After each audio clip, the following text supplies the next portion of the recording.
얼마 전에 중국에서 하프 마라톤 AI 로봇이 있었잖아요. 섬찟해요, 그런 거 보면. 인공지능은 처음부터 컴퓨터하고 다른 길로 갔던 거예요. 인간을 흉내내고, 그럼 인간을 흉내낸다는 거는 인간은 꿍꿍이 속에 있잖아요. 말을 하고 속 내면이 있잖아요. 그러니까 인간이 어떤 식으로 사기를 치고 거짓말을 하고 남을 설득하고 그 속마음이 뭐냐 이걸 알아야만 인간이 되는 거잖아요. 컴퓨터는 뭐죠? 계산 잘하는 게 메인이잖아요. 완전히 다른 길인 거예요. 그러니까 이게 잘 봐야 돼요. 들어갈 시점 굉장히 중요한 건 맞아요. 딱 째려보고 있다가 말등이 탁 타는 거예요. 배가 고플 때 밥 먹는 맛이 있잖아. 똑같은 거예요. 배가 고플 때 기다려야 되는 거예요. 그때가 딱 오면 딱 쓰다 보면 타모돼요. 그게 굉장히 영악하고 핵심을 보는 포인트예요. 다 잘할 수가 없다는 거예요. 요것만 이해하시면 이게 자연이나 인간의 특히 인간이라는 거의 모든 현상을 설명할 수 있는 메커니즘이라는 직감적으로 느낄 수 있어요. 무슨 이야기냐 하면 여러분들이 어떤 패턴의 삶을 사느냐 어떤 삶이 좋으냐 결론은 알려드릴게요. 예, AI에 대한 개괄적으로 좀 설명을 드리면 AI에 대한 거는 정보들이 많잖아요. 유튜브만. 그래서 제가 보는 AI는 원인과 결과에 관한 이야기요. 첫 번째는. 두 번째는 이제 AI라는 큰 집합이 있고, 그 다음에 이제 그 안에 머신러닝이라는 학문적 분야가 있고, 그 안에 이제 코어로 들어있는 게 딥러닝이라는 게 있어요. 그 딥러닝은 바로 2012년에 캐나다 토론토 대학의 그 힌턴이라는 사람이 해서 이제 그 뭐냐면 그 시각 경시대에 비슷한 겁니다. 그 고양이 이런 사진을 보여주고 고양이를 알아맞추는. 그게 이제 나중에 이제 패턴 인식으로 가죠. 예. 컨버셔널 뉴럴 네트워크라고 해서 CNN 이제 글로 가는 건데 그걸 이제 2012년까지 한 10여 년 동안 예를 들면 MIT나 동경공대나 세계적 연구기관에서 이걸 이제 해마다 컨테스트를 했어요. 지금은 로봇 경연대회 그런 거 있잖아요. 그것처럼 인공지능 연구하는 사람들이 했는데 시각의 정확도를 대략 그때까지만 70% 영역밖에 안 머물렀어요. 내노란 세계적 연구기관에서. 그런데 그때 첫 출전했던 토론토 대학의 팀이 무려 80% 이상을 올려갖고 10% 이상 차이가 나버린 거예요. 그 1% 임프루브 하는데 예를 들면 시각적 이미지가 얼마나 정확한가. 예를 들면 뭐라면 아라비아 숫자 2자를 썼는데 2자를 막 삐뚤삐뚤하게 쓰고 온갖 이렇게 막 떨어지게 쓰고 이래도 알아맞추는 이런 거거든요. 그냥 고양이 패턴을 줬는데 고양이하고 비슷한 스라손이 여러 동물 나가고 고양이 정확히 맞추는 거. 이런 겁니다. 이런 거는 우리는 인간은 굉장히 정확하게 하죠. 근데 이렇게 한번 생각해 보세요. 만약에 차를 운전하는데 사람이 지나갔는지 이상한 다른 물체인지 그걸 빨리 구분 못하면 그건 목숨에 관한 문제가 되잖아요. 그래서 시각 이미지 인식은 상용화되려면 거의 98%, 99% 이상이 돼야 상용화될 거 아닙니까? 그 1%, 5% 차이로 그냥 목숨 위험하니까 안전에 관한 문제이기 때문에. 그래서 그때 당시에 2012년 그 전까지만 해도 이게 80% 문턱도 못 넘고 이렇게 했던 거예요. 그랬는데 이제 토론토 캐나다 토론토 대학의 히턴 그 교수라는 분의 연구 그룹에서 출전한 이 시각 인식 알고리즘이 한 10%를 임프루브를 해버린 거예요. 전 세계 이쪽 분야 연구하는 사람들이 완전 경악을 해버린 거예요. 어느 정도냐, 그 당시에 꽤 오래된 전이잖아요. 예. 그 당시에 나온 책들을 보면 일본의 전문가는 내가 이쪽 분야를 계속 해야 될지 말아야 될지 너무나, 기라성처럼 놀라운 결과를 낸 팀이 있으니까 1년에 1% 임프루브 하기 어렵대요. 그 정도로 그렇게 타이트한 분야였는데, 그래서 봤더니 도대체 무슨 메커니즘이냐, 무슨 알고리즘이냐, 이렇게 된 거죠, 패턴을. 그래서 나온 게 뭐냐면, 딥러닝. 2012년부로 딥러닝이라는 그 머신러닝의 한 분야인 그 AI 연구 분야가 전 세계를 뒤덮었다. 이렇게 표현하는 거예요. 딥러닝은 머신러닝이라는 그 인공지능 여러 가지 연구하는 그 가장 큰 분야가 머신러닝이라는 분야고, 그 분야에 2012년부로 확 불거지기 시작한 게 딥러닝이라는 분야고, 그럼 딥러닝이라는 분야가 구체적으로 어느 쪽에 어플리케이션이 있고 성과를 내느냐 하면 시각적 패턴 인식하는 거. 우리가 인천공항에 가면 요즘 우리나라도 이렇게 돼 있잖아요. 얼굴 보고 누군지에다가 딱 문을 열어주잖아요. 네. 바로 이 기술이 인류한테 어마어마하게 중요하다는 금방 이해됐죠. 그래서 바로 딥러닝의 가장 중요한 어플리케이션 중에 하나가 CNN을 해서 컨볼루셔너리 뉴럴 네트워크 이 분야가 확 불거진 거예요.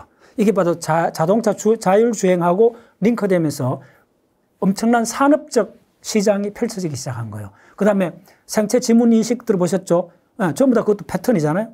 지문인식도, 얼굴인식도, 오케이. 그래서, 2012년부로 이제 인류한테 AI라는 게 이제 본격적으로 확 덮치기 시작한 거예요. 그러면 AI 연구라는 거는 구체적으로 언제 시작됐나 하면 컴퓨터 연구하고 그 출발이 비슷합니다. 1950년대 시작을 했어요. 그럼 컴퓨터는, 저는 먼저 컴퓨터 안에 들어가는 반도체 쪽을 학부 때부터 이제 석사, 박사까지를 그쪽을 연구한 사람이고, 예, 한국전자통신연구에서 반도체 중에 이제 실리콘 베이스를 하는 게 컴퓨터 AI 쪽으로 갔고, 제가 했던 분야는 그 빛을 내는 레이저 다이오드라는 그 분야를 했어요. 어쨌든 반도체입니다. 그것도. 오케이, 좋아요. 그러면 컴퓨터는 어떻게 됐냐면 개인용 PC가 나왔죠. 그 다음에 이제 뭐냐면 슈퍼컴퓨터까지 이래가면서 메모리 칩이 굉장히 좋아갖고 중요해져갖고 우리나라에서 이제 삼성이 세계적 그 역할을 수십 년 동안 했죠. 세계 탑으로. 그게 바로 D램. 네, 메모리 쪽으로 밀어붙였고, 대만에서는 그 메인 기업이 뭐죠? 그걸 파운드리 생산이라고 그래요. 그쪽으로 해갖고, 이제 세계적 회사가 돼버렸고. 전부 다 반도체 이야기인데, 결론은 무슨 이야기냐 하면, 그거는 대부분 구체적인 거는 컴퓨터를 베이스로 한, 그걸 한 거예요. 근데 인공지능은 컴퓨터 사이언스하고 동시에 출연했는데, 인공지능은 뭐냐 하면, 간단합니다. 인공지능을 만들어 보겠다는 거예요.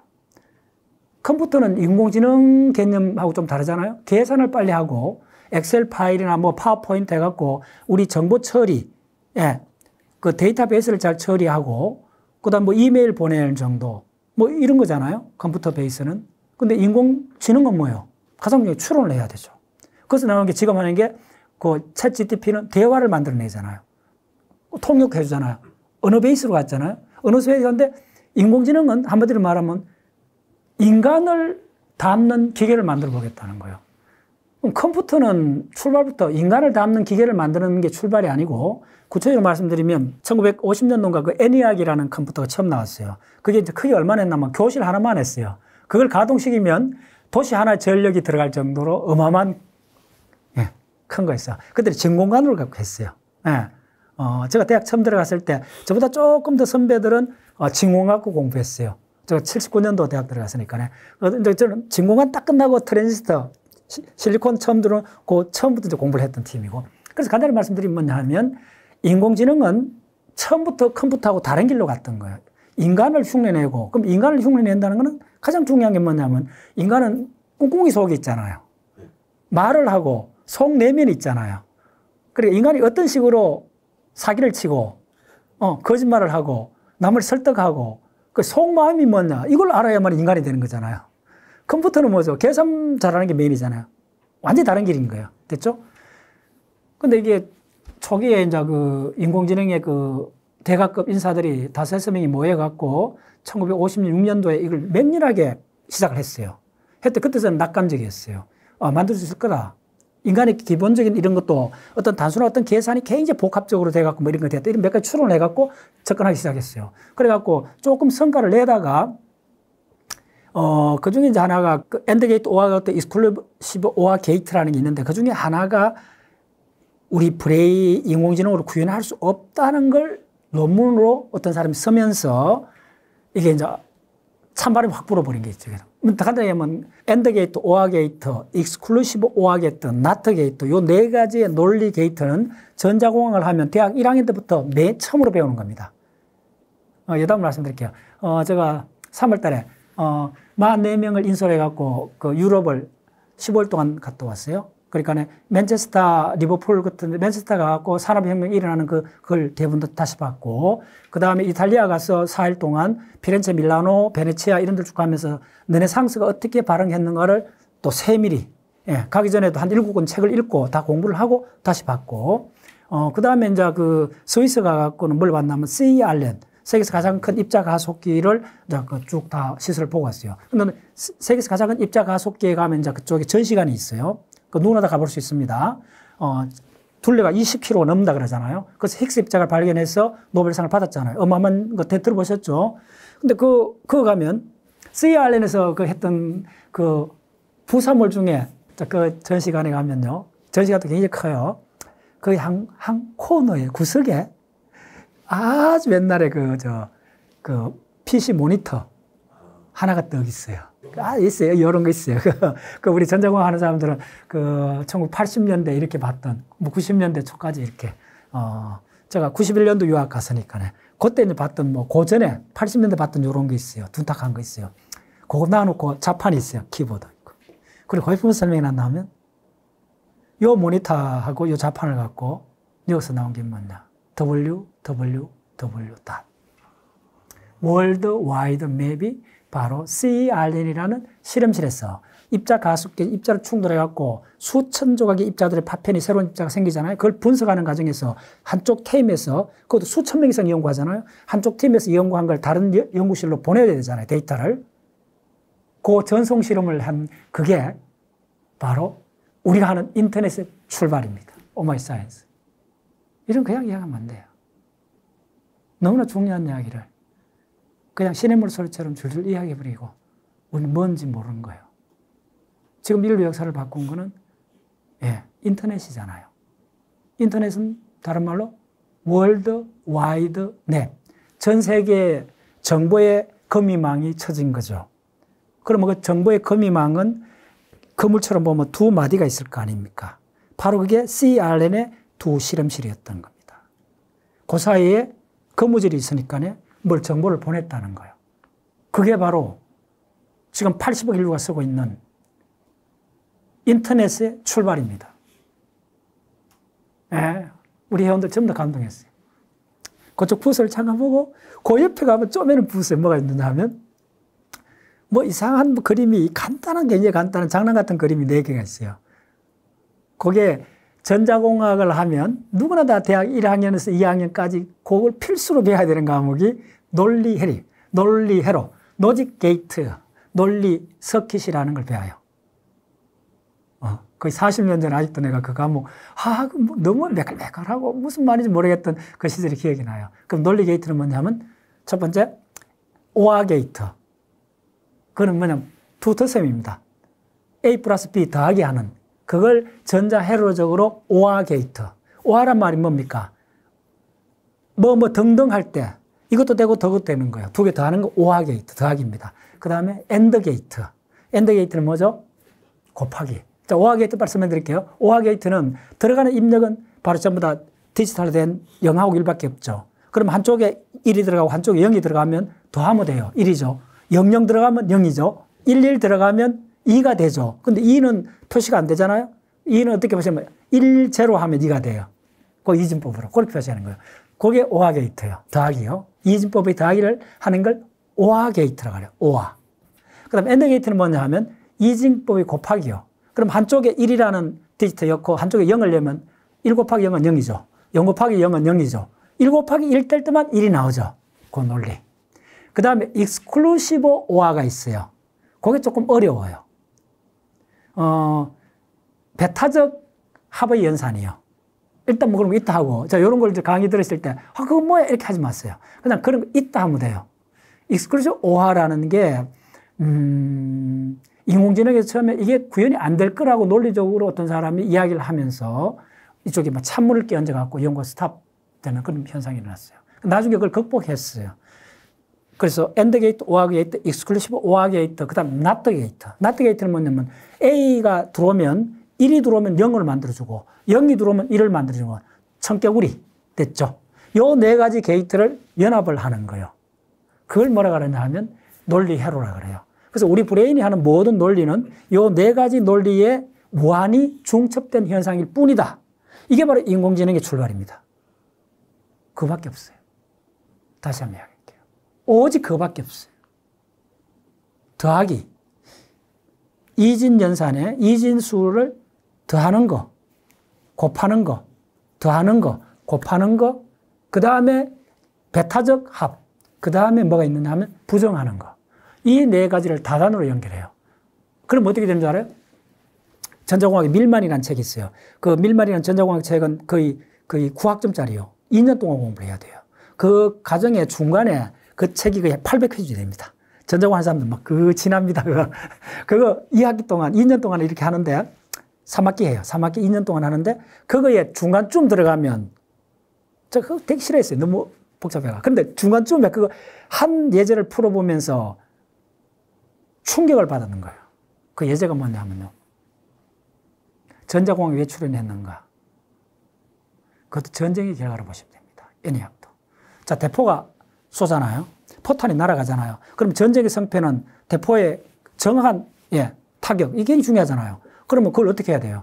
그러면 자, 대포가 날아가면 자, 대포알이 그냥 하얗게 날아가잖아요. 그럼 포물선을 그리죠. 그럼 포물선 방정식은 2차 함수죠. 그러면 포물선이 낙차점 하려면 2차 방정식을 풀어야 되잖아요. 2차 함수를 풀어야 되잖아요. 그게 바로 우리가 중학교 때 배웠던 고등학교 때 y = ax 자성 플러스 bx 플러스 c잖아요. 그 근의 공식을 쓰면 그 답이 나오잖아요. 됐죠? 예. 탄착점을 안다는 거예요. 오케이?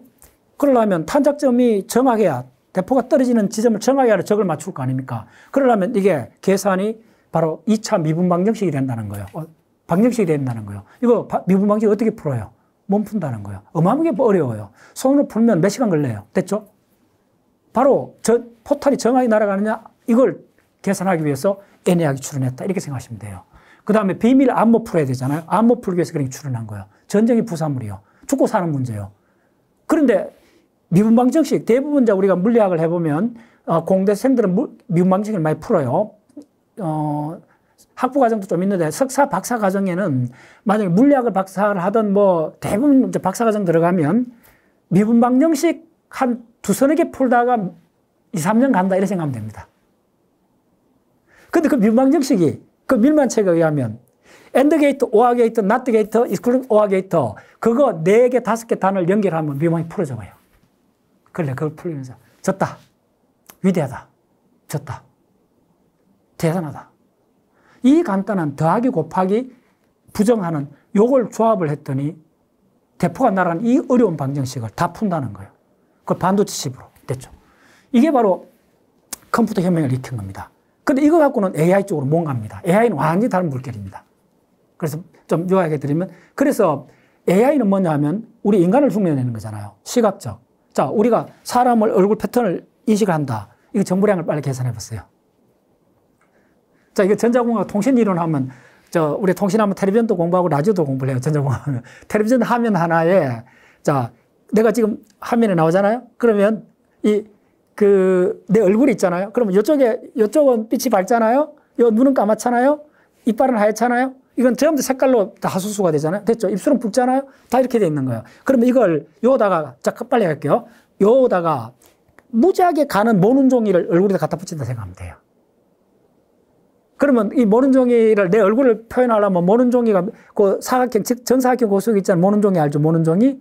예. 모는 종이가 몇 개 그 사각형이 들어가야 되느냐 하면요. 가장 미니멈이 300만 개 들어가야 돼요. 그러면 내 얼굴 표정, 색깔, 요걸 하나를 나타내요. 한 스낵 사진 한 장이 대략 보통 이제 기억날 거예요. 여러분들 고화질 사진을 보면 1메가바이트, 3메가 나오죠. 예, 사진은 보통 제가 수도 없이 보는데 보통 3메가 같으면 굉장히 고화질입니다.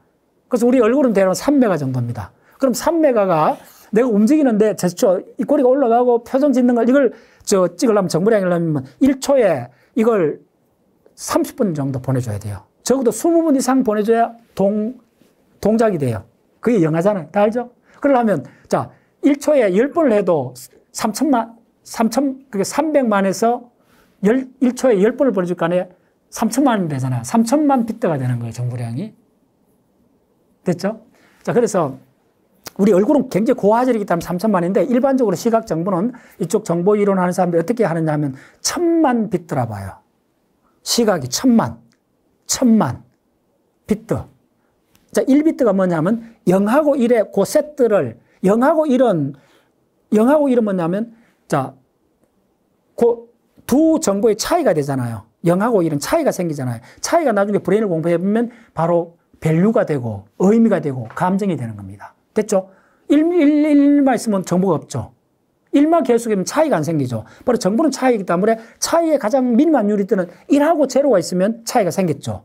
0만 계속 있으면 아무것도 없죠. 차이가 없죠. 1마기에서 있으면 아무것도 없죠. 따라오셨나요? 간단하죠? 그래서 정보의 가장 기본 단위는 1하고 제로를 한 세트로 믿을 이걸 통신 이론에서 비트라 그래요. 그래서 1하고 제로의 그게 기본 유닛입니다. 그게 1비트입니다. 그래서 내 얼굴을 제대로 표현하려면 300만 비트가 필요하다는 거예요. 그리고 내 동영상을 보여주려면 3천만 비트가 필요하다는 거예요. 1초에 3천만 비트. 됐나요? 근데 이제 일반적으로 하면 1000만 단위잖아요. 그래서 시각 이미지는 기본적으로 1000만 비트입니다. 정보량 1000만 비트. 0과 1의 세트가 1000만 개 있어야 우리의 그 이미지를, 스냅 사진을 보여줄 수 있고, 청각은 얼마인지 알아요? 청각은 공기 압력이잖아. 다다다다 오잖아요. 요거는 1초에 얼마냐 하면 정보량이 100만 비트입니다. 그거 10분의 1입니다. 그리고 나머지 냄새, 후각, 맛, 미각, 촉각 다 합쳐도 10만 비트밖에 안 됩니다. 자, 요거 암기해 두세요. 굉장히 유용합니다. 세상을 정보로 볼 때 이건 100만 원짜리 지식입니다. 보세요. 시각을 딱 보면 무조건 1000만 비트. 그러면 1하고 제로를 하나로 줬을 때 1하고 제로 세트가 1000만 개 있어야 영상, 이미지, 스냅 사진 하나를 보여준다. 그 다음에 아 소리, 어 소리, 딸랑이 소리 들렸다 하면 정보량은 100만 비트. 1하고 제로의 세트가 100만 개 와야 내가 아 목소리가 들린다는 거예요. 됐죠?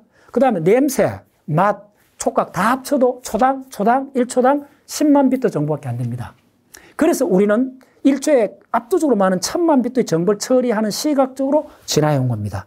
오늘 뒤에 이제 시각에 대해서 많은 이야기를 드릴 겁니다. 자, 됐죠? 그러면 우리가 자, 인공지능을 만들려면 자동차도 인공지능 같은 거잖아요. 그러면 앞에 들어오는 사람이 중요한 줄 알아야 되잖아요. 젊은 사람인지 노인인지 그거 좀 달라지잖아요. 오케이? 노인이 지팡이 짚고 천천히 가면 속도를 어떻게 해야 되는지 다 상황이 다르잖아요. 그러면 예, 시각이 어마어마하게 중요한 거예요. 지문부터 얼굴 인식부터. 그 다음에 이제 뭐 소리도 뭐 중요하지만 소리 갖고 아직은 뭐 그렇게 지문처럼 하지는 않잖아요. 뭐 일부 하는 데는 있긴 있죠. 근데 압도적으로 시각이잖아요. 그게 바로 인공지능에서 브룩스를 열본 거예요. 그래서 그게 바로 언제 문을 열었느냐 하면 2012년이라는 거예요. 2012년에는 수천 개 인공지능이 지구 상공에 있는 이런 시대도 바로 시각의 비밀 하나조차도 팔로우하기 어렵다는 거예요. 컴퓨터하고 다르다는 게 이제 느껴졌죠? 자, 그 다음에 지금 인공지능은 어디 갔냐면 그 결론부터 말씀드릴게요. 지금 인공지능은 어디 지금 AI, 인공지능, Artificial Intelligence, 인공지능은 어디까지 왔느냐 하면 그게 바로 2025년 세스라는 국제 가전제품 전체 박람회가 라스베가스에 열립니다. 세스는 얼마나 대단하냐면 모이는 사람이 기본적으로 10,000명이 넘습니다. 전 세계 다 옵니다. 우리 한국전자통신연구소 우리나라에서도 거의 뭐 우리나라에서도 간 사람이 1000명 이상 된다 생각하면 됩니다. 그러면 그거 나올 때 그게 1월 달인가 2월 달에 하는데 보면 신문에 뭐 한 일주일 때 연재가 됩니다. 그리고 그거에 원래 가장 영웅은 누구냐 하면 그 주인공은 잭슨 황입니다. NDVI 들어보셨죠? 누구나 다 뭐 전정황 모르는 사람도 NDVI 모르는 사람 없잖아요. 그 잭슨 황이 가죽 잠바 입고 딱 그 메인 미드에 딱 서갖고 이 사람이 이제 이거요. 돈도 최고 많이 벌었고. 그러니까 다시 말해서 인공지능의 앞날을 이 사람이 밀어가잖아요. 오케이? 들어보셨잖아요? 잭슨 황이 선언을 했습니다. 인공지능이 어디를 갈 건가? 인공지능의 역사를 그래프 하나로 딱 설명했는 거. 예. 수천 명의, 1000명 이상 강중을 압도하는 그 바로 파워포인트 한 장이 뭐냐면 인공지능의 거의 50년 역사를 딱 하나의 그림으로 표시했습니다. 그러면 첫 번째 인공지능이 뭘 시작했나 하면 퍼셉션, 바로 지각, 특히 시각, 따라오셨죠? 퍼셉션 AI, 주로 시각입니다. 그 다음에 뭐가 나왔나 하면 바로 제너레이티브 AI, 생성형 뭐 AI 들어보셨죠? 지금 하는 게 챗GPT가 전형적인 그 G가 제너레이티브잖아요. 생성형 AI 시대에 왔다는 거예요. 그 다음 원래부터 지금 유튜브 보고 야단 났잖아요. 원래 메인이 뭐냐면 바로 에이전트 들어보셨죠? 에이전트는 어렵게 생각하지 마세요. 비서. 지금 AI가 비서로 들어온다 그러잖아요. 말 상대하고 지금 애인까지 돼버렸잖아요. 그게 바로 에이전트 AI입니다. 원래부터 이제 그 문이 열리기 시작했죠. 그래서 이게 에이전트 AI 시대 들어오면 이게 조금 그 에이전트 AI는 거의 앞으로는 반려견이라고 생각하시면 됩니다. 어마어마하게 인류 삶을 바꿀 겁니다. 에이전트 AI만 해도. 그런데 잭슨 황이 이번에, 에이전트 AI는 문이 열렸어요. 그런데 잭슨 황이 AI는 궁극적으로 어디로 가는가를 뭐라 설명했나 하면 AI는 피지컬 AI로 간다. 근데 그 동영상 보면 저도 박수를 보냈어요. 역시 잘 보는구나. 피지컬. 말이 뭐냐 하면 결국은 AI도 몸을 가져야 된다. 그래서 지금 뭐냐면 AI하고 로보틱스라는 거대한 두 산업이 드디어 만나긴 합니다. 예. 자, 다시 한번 읽어드릴게요. AI는 4단계로 진화해 왔는데 첫 번째 뭐냐면 퍼셉션. 소위 인간의 감각을 흉내낸다는 거예요. 인간의 지각 작용을 흉내. 퍼셉션은 인식이란 말이잖아요. 지각 작용을 흉내내는 거. 그 다음은 뭐냐 하면 생성형 AI. 생성형 AI의 굿 이그젬플이 뭐냐 하면 바로 LLM이라서 라지 랭귀지 모델이라고 하잖아요. 바로 통역을 하고 대화하잖아요. 전부 대화로 되어 있잖아요. 내가 질문을 하잖아요. 또 질문하면 야, 우리 이번에 강원도에 연휴 때 어디 놀러 가겠는데 오징어 물에 자라는 집 알려줘. 대화했잖아요. 그럼 거기서 쭈르륵 해갖고 강원도 속초에 가면 어디 있고 뭐 동해에 가면 어디 있고 그럼 당신이 알아서 하라고 하죠. 그럼 또 질문하죠. 나는 오징어 물회 중에서 바다를 보면서 아주 솔밭이 있는 데서 묵고 싶어. 딱 치면 자, 바다도 있고 솔밭도 있고 찾아내야 되잖아요. 그럼 내가 대화를 한 거죠. 대화할 때마다 답을 제너레이션 하죠. 됐죠? 요걸 제너레이티브 챗GPT 바로 이면 G가 제너레이티브 P는 뭐냐면 그런데 야가 어떻게 내가 질문을 했는데 오징어 물회를 묵고 싶은데 솔밭도 있고 바다도 보이는 걸 찾으려면 야가 뭘 알아야 되죠? 뭐냐면 동해 안에 있는 모든 횟집을 다 조사를 해갖고 솔밭도 있고 바다도 보이는 그 두 조건을 찾아내야 되죠. 오케이. 그러면 야가 솔밭도 알아야 되고 바다가 보이는 경치가 어떤 건지 알아야 되잖아요. 이것은 미리 알아야 된다. 내가 미리 질문한다고 예고했나요? 공부할 시간 줬나요? 아니잖아요. 지금 물었잖아요. 근데 지금 즉시 답해야 되잖아요. 그 말은 뭐냐면 이전에 준비했다는 거예요. 그걸 뭐라 그러죠? 이전에 준비했는 걸 훈련했다 그죠? 그걸 트레이닝이잖아. 근데 이전에 했으니까 프리-트레인. 자, 프리-트레이닝이 아닙니다. 정한 단어는 프리-트레인드, ED, 과거 형사입니다. 과거에 미리 내가 준비, 훈련해놨다. 이 말입니다. 그래서 챗GPT의 G는 뭐냐 하면 제너레이션. 그 다음에 P는 뭐냐면 미리라면 프리. 이전에 내가 준비해놨다는 거야. 누가? 과학자들이, 그 하는 사람들이 수백 명이 매달려갖고 심지어 1년석, 6개월씩 하는 거예요. 됐죠? 이걸 트레이닝 과정이라 해갖고 이건 일반 용어가 돼 있잖아요. 그래서 프리 트레이닝 하고 근데 뭐냐면 챗GPT의 GTP는 뭐냐면 트랜스포머.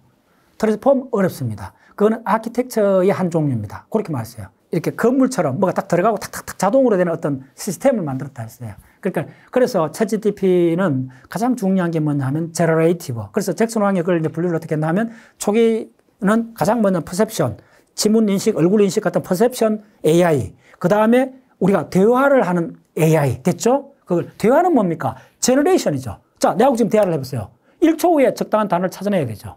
1초 후에 만들어내죠. 미래. 1초 후에 what? What is next? What is next? What is next? 1초 후에 뭘 찾아내야 돼요. 그런데 그걸 지금 공부할 수는 없다는 거예요.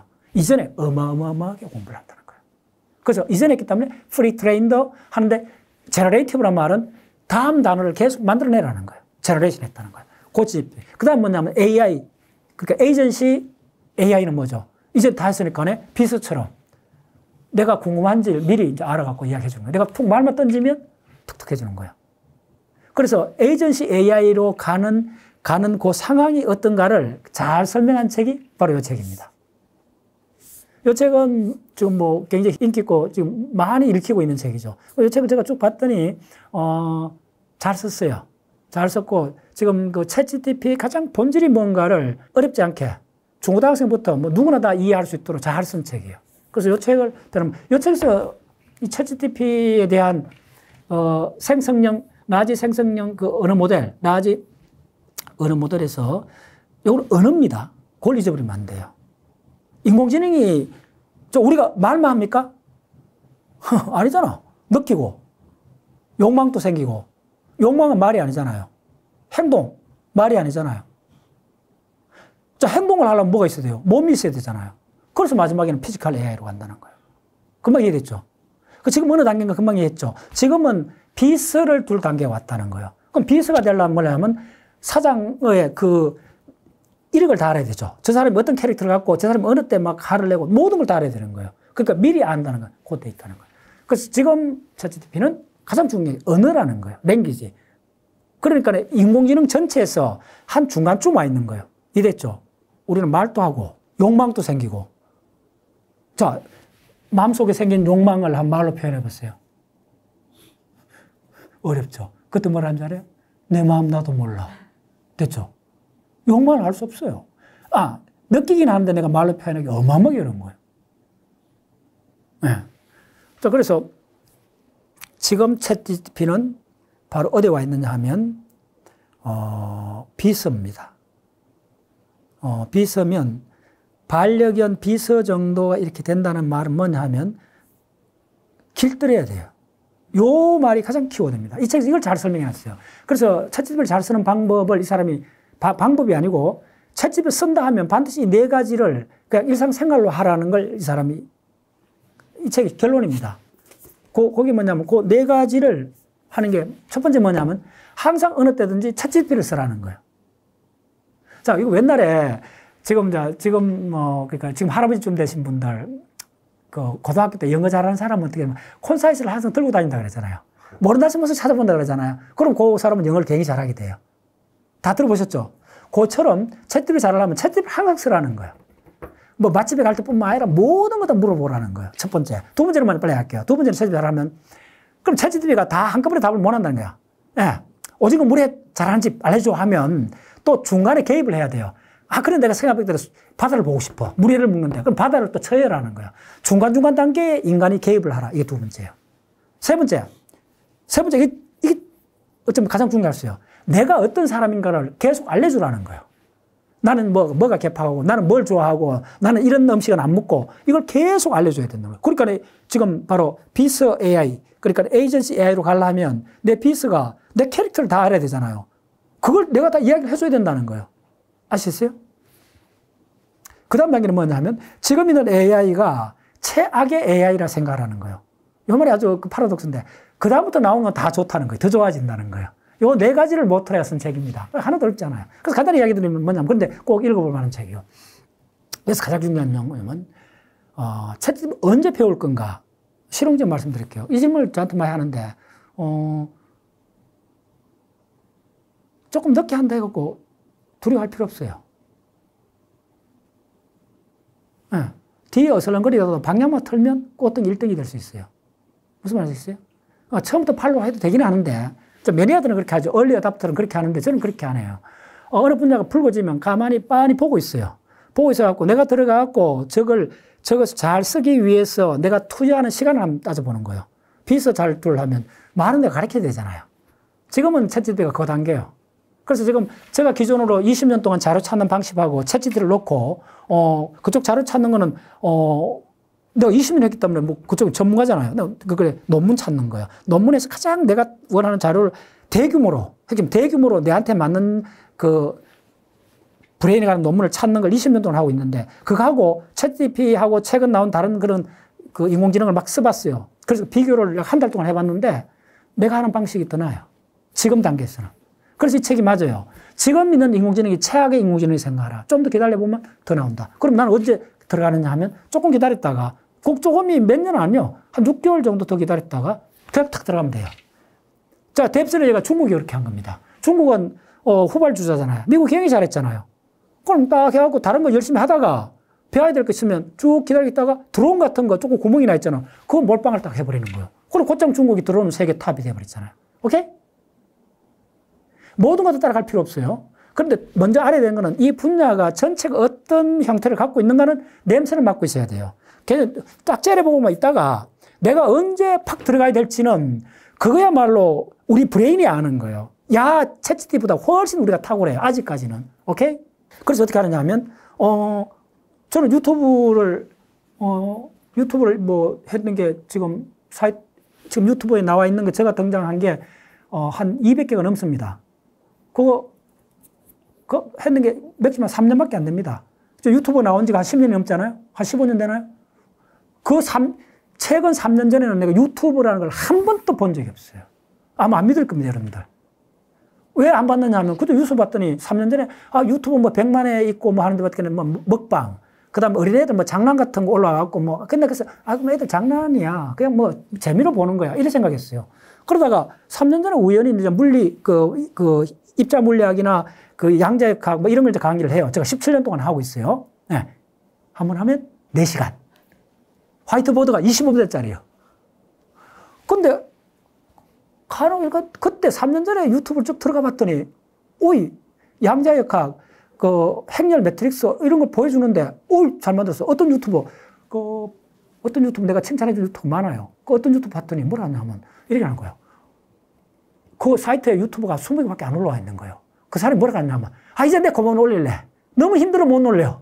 하나 올리는데 한 달 걸린다는 거예요. 그래픽 처리하는데. 이거다. 그 사람 그쪽 주변에 전문가예요.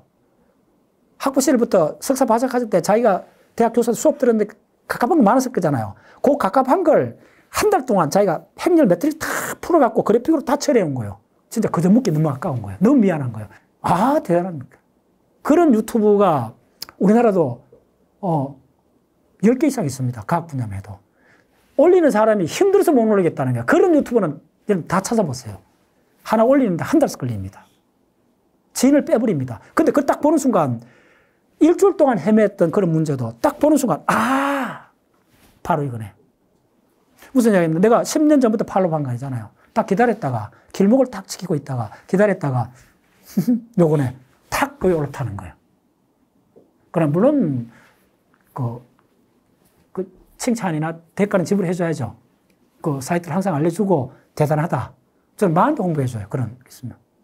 내가 훔치는 대신 뭐 좋아요 눌리는 정도가 아니고 우리 회원이 15,000명입니다. 회원들 다 알려줘요. 이 사이트 꼭 보라고. 책도 그렇습니다. 책도 저는 좋은 책이 있으면 반드시 홍보해줘요. 오케이. 그게 바로 과학문화운동하는 저의 그 가장 중요한 미션이라 생각하는 거예요. 그래서 챗GPT를 좀 사람들이 이제 우리 주변에도 많이 써요. 그래서 내가 어떤 분한테 어떤 그 군의관이 계속 쓰고 있다 물어봤어요. 그 사람은 지금 한 1년 이상 쓰고 있었어요. 어떠냐 물어봤더니 나한테서 와서 강의를 한 7, 8년 듣는 사람이에요. 그래서 어떠냐 물어봤더니 사고 뭐 잘할 거 아닙니까? 그걸 물어봤더니 뭐 이렇게 하는 거예요. 그럼 내가 그래서 그런 거는 내가 안 써봐도 알잖아요. 한 10년 쓴 다른 전문가가 있다 물어보면 돼요. 직설적으로. 실제로 실력 늘었느냐? 좀 물어봤더니 내가 질문하면 아니라는 거예요. 그러니까 이게 잘 봐야 돼요. 들어갈 시점 굉장히 중요한 건 맞아요. 딱 째려보고 있다가 말등에 탁 타는 거예요.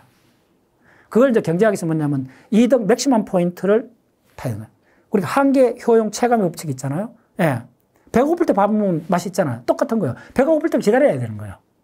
근데 이렇게 이야기하면 다르게 반응을 하는 사람들 많을 거예요. 처음부터 이렇게 해갖고 하는 게 더 창의성도 있고 그게 맞지. 그 도둑처럼 탁 하는 게 맞느냐 하는데 그거는 지금에서는 어떤 게냐면 우리가 알아들 내용들이 너무나 많은 세계가 됐을 때는 이 방법이 더 중요해요. 딱 기다렸다가 이득 맥시멈 포인트를 한 1년 동안 째려보고 있다가 딱 그때 90% 에너지는 내가 하고 있는 효율 잘 내고 있는 분야를 계속 하고 있으면 돼요. 올라타는데 시간이 얼마 안 걸린다는 거예요. 옛날 같으면 올라타고 익숙해지는데 몇 년씩 걸렸어요. 그때는 그렇게 하면 안 돼요. 처음부터 해야 돼요. 지금은 그렇지 않다는 거예요. 지금은 챗GPT는 전화기 쓰듯이 쓰면 된다는 거예요. 오케이. 그러면 지금 내가 하는 일에 이득이 맥시멈 포인트냐를 본인한테 물어봐야 돼요. 그때가 딱 오면 딱 쓰다 보면 그냥 타면 돼요. 중국이 드러내 들어가고 확 이래 됐던 거 같은 메커니즘입니다. 그게 굉장히 영악하고 핵심을 보는 포인트예요. 다 잘할 수가 없다는 거예요. 다시 이야기해 드릴게요. 항상 집합론적으로 봐야 돼요. 챗GPT가 뭐냐 물으면 AI의 한 부분이다. AI 중에 언어를 특한 분야다. 챗GPT는. 더도 아니고 그거예요. 이제 그것은 이제 쭉 나가니까 언어를 이렇게 말이니까 우리 인간에서 말은 어마어마하게 중요하죠. 비서한테 내가 말로 모든 걸 지시하잖아요. 그러니까 이게 지금 어마어마한 분야로 들어오는 거예요. 그 다음에 그럼 AI 전체에서는 뭐가 중요하냐. 그걸 잭슨왕이 이야기했다는 거예요. 결국은 피지컬로 간다는 거예요. 그럼 AI 산업은 로봇 산업하고 만날 수밖에 없는 거예요. 그래서 바로 지난주인가요? 얼마 전에 중국에서 하프 마라톤 AI 로봇이 있었잖아요. 와, 섬찟해요. 그런 거 보면. 그 분야는 미국을 앞설 수도 있어요. 지금 벌써 로봇 21kg를 그 참가했던 로봇이 100개가 넘잖아요. 그 로봇이 막 넘어지고 그 동영상을 봤어요. 로봇이 넘어지고 하는데 지금 원래 시작이잖아요. 앞으로 10년은 어떻게 될까요? 벌써 만났죠. 뭐하고? 로봇하고 AI가 만났죠. 네. 이제 다음에 어떻게 되느냐 하면, 자, 생물학이 계속 발전하죠. 생물학이 세포를 만들어요, 지금. 인공세포라는 게 생물학에서 큰 분야입니다. 굉장히 어려운 분야예요. 인간이 이제 세포 하나에 여러 가지 단백질 패스웨이가 수천 개 되는 게, 그 혹시 보셨나요? 그게. 저 강의를 들어보면요. 그 패스웨이가 수천 개가 넘습니다. 제가 강의하는 패스웨이만 해도 100개가 넘어요. 그 고급 패스웨이는 돈 내고 그 다운로드 받아야 돼요. 그 패스웨이가 한 1000개 이상 되면 세포 내의 단백질에 인텍션하는 모든 과정을, 자, 우리 단백질이 한 20만 종류가 있거든요. 그 인텍션 전체를 당구공처럼 이게 어떻게 서울시 지하철 노선 하고 똑같아요. 내가 어디로 가려면 무슨 갈아타고 그 모든 노선도가 있잖아요. 그 지하철역이 20만 개 있다 생각하시면 돼요. 오케이? 그 전체 연결 전체를 알면 세포를 만들 수 있어요. 그쪽 지금 그거 육박해요. 지금 벌써 인공세포를 만들었습니다. 생물학에서는. 자, 그럼 인공세포는 돌덩어리가 아니요. 반도체가 아니요. 유기체예요. 됐죠? 지금 브레인은 어떻게 되냐면, 모노가이드를 해갖고, 요 브레인 세포를 인공적으로 배양을 해갖고, 국부적으로 그 수천 개, 수만 개 인공세포, 이 브레인 세포를 배양을 해갖고, 거기다 알츠하이머, 그 다음 파킨슨병을 모델링 해갖고 실험을 해요. 오케이? 자, 그러면 앞으로 인간의 몸을 갖는 피부 연구가 어마어마하게 진행되고 있습니다. 오케이? 단백질 연구 다 종합하면 인간을 만들 수 있어요. 오케이? 이거는 가시권 속에 들어왔습니다. 그러면 이제 드디어 브레인 세포 뉴런을 만든 게 아닙니다.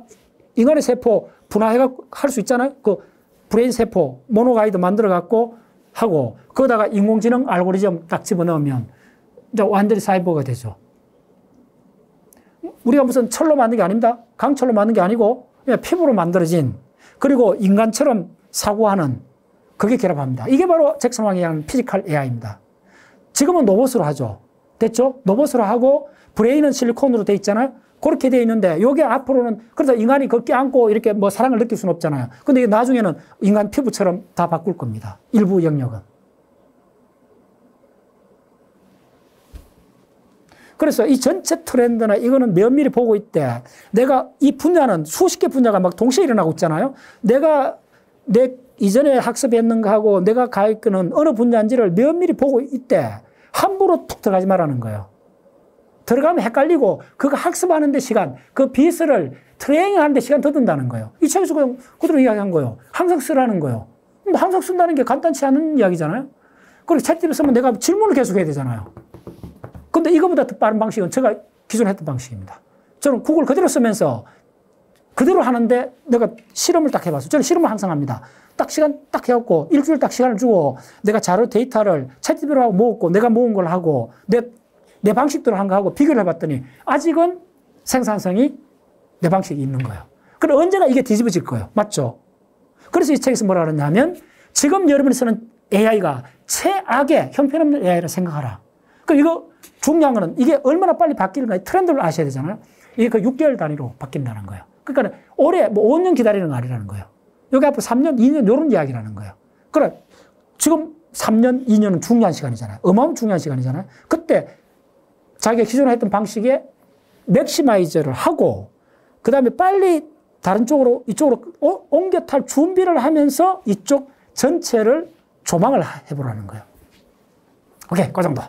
자, 됐죠? 그러면 다시 여기 들어서 AI라는 가장 큰 것에서 AI의 언어를 처리하는 AI가 챗GPT, 간단히 이야기하면. 그 다음에 더 중요한 건 뭐겠어요? 우리가 판단하는 거잖아요. 투자하고 사람 마음을 훔쳐오고 이게 더 어마어마한 시장이잖아요. 궁극적으로 그게 인공지능이잖아요. 그쪽으로 가는 가장 이론적 베이스. 그게 2005년도인가 뉴욕 타임즈에 지금은 무슨 시대라고 했는 선언이 나왔어요. 지금은 베이지안 시대다.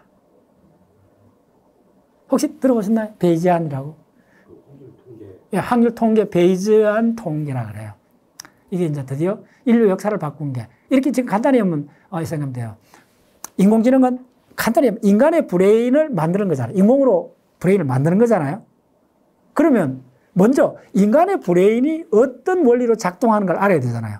한마디로 인간의 브레인이 뭐하고 같은 걸 알아야 되잖아요. 됐죠? 그게 인공지능부터 지금까지 가장 어려운 질문이었습니다.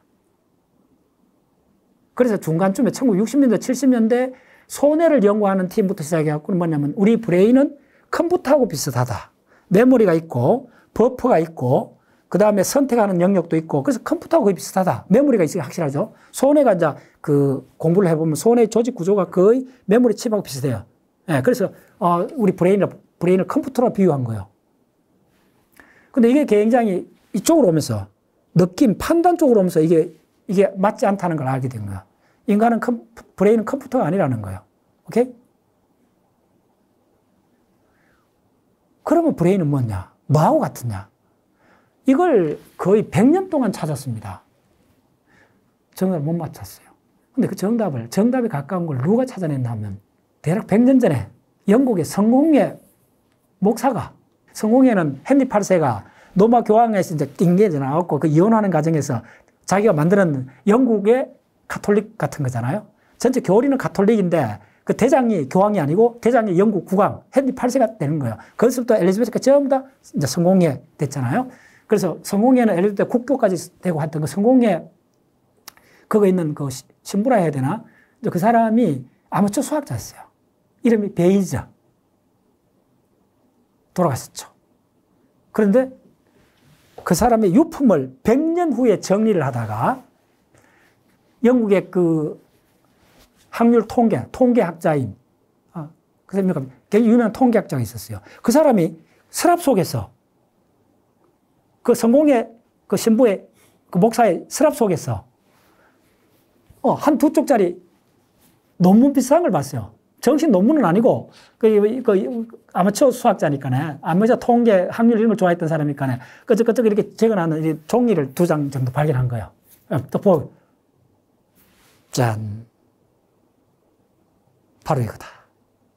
그 영국의 통계학자가 그 글을 보는 순간, 바로 이거다. 그렇게 동안 찾았던 그 무엇, 그걸 찾은 거예요. 자, 그 영국의 통계학자 정도 같으면, 영국은 대영제국이잖아요. 대략 100년 전 같으면 학문도 세계 탑이잖아요. 어마어마한 데잖아요. 이번에 이제 옥스퍼드 대학하고 다 갔다 왔어요, 제가. 보면서. 그러면 영국의 그런 세계적 통계학자가 그걸 보고 놀랄 정도였으면 뭔가 있는 거예요. 근데 왜 놀랐는가? 간단히 얘기 드릴게요. 기존의 통계는 빈도주의 통계라 그래요. 모집단이 기본적으로 1000만 이렇게 된 거예요. 그런 건 뭐 통계 뭐냐면 국민 투표하면 출구조사 탁하면 그냥 맞춰주잖아. 보시죠. 놀랍잖아요. 그런 거 보면. 그 뭔 속이죠? 밤 12시 나가면서부터 그걸 따라가잖아요. 다 해봤죠. 그런 거. 그 모집단은 1000만 명 이렇게 되잖아요. 그러니까 통계는 모집단이 100만, 1000만 이렇게 되면 정확히 맞춰요. 됐죠. 그래서 그걸 빈도수 통계라 그래요. 그래서 90% 통계학은, 그때까지 통계학은 그런 모집단이 수백만, 수천만 이런 걸 다루는 학문으로서 굉장히 엄밀하게 발전을 해왔어요. 100년 이상.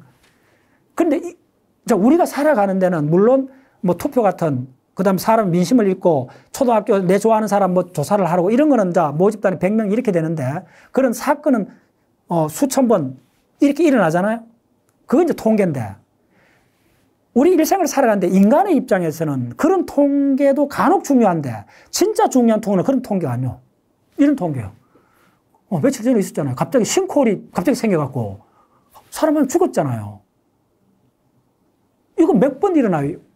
1년에 10번 미만이잖아요. 됐죠? 갑자기 벼락이체가 사람 벼락만 죽는 경우도 있잖아요. 드물지만 있는데 그 사람이 좀 죽어버렸잖아요. 자, 우리가 생명체에서는 빈도수가 많은 현상보다 압도적으로 중요한 현상은 빈도수가 극히 적은 현상이라는 거예요. 일생에 한 번 있는 거, 일생에 10번 내부로 있는 거, 뭐죠? 결혼하는 거, 이별하는 거, 그 다음에 오랫동안 친했던 친구하고 말다툼해가 헤어지는 거, 사업에 실패하는 거, 우연히 길 가다가 넘어져갖고 골절상 입는 거. 일생에 전부 다 한 4-5번 미만이잖아요. 그건 통계로 처리 못 해요. 근데 우리 삶에서 결정적으로 중요하잖아요.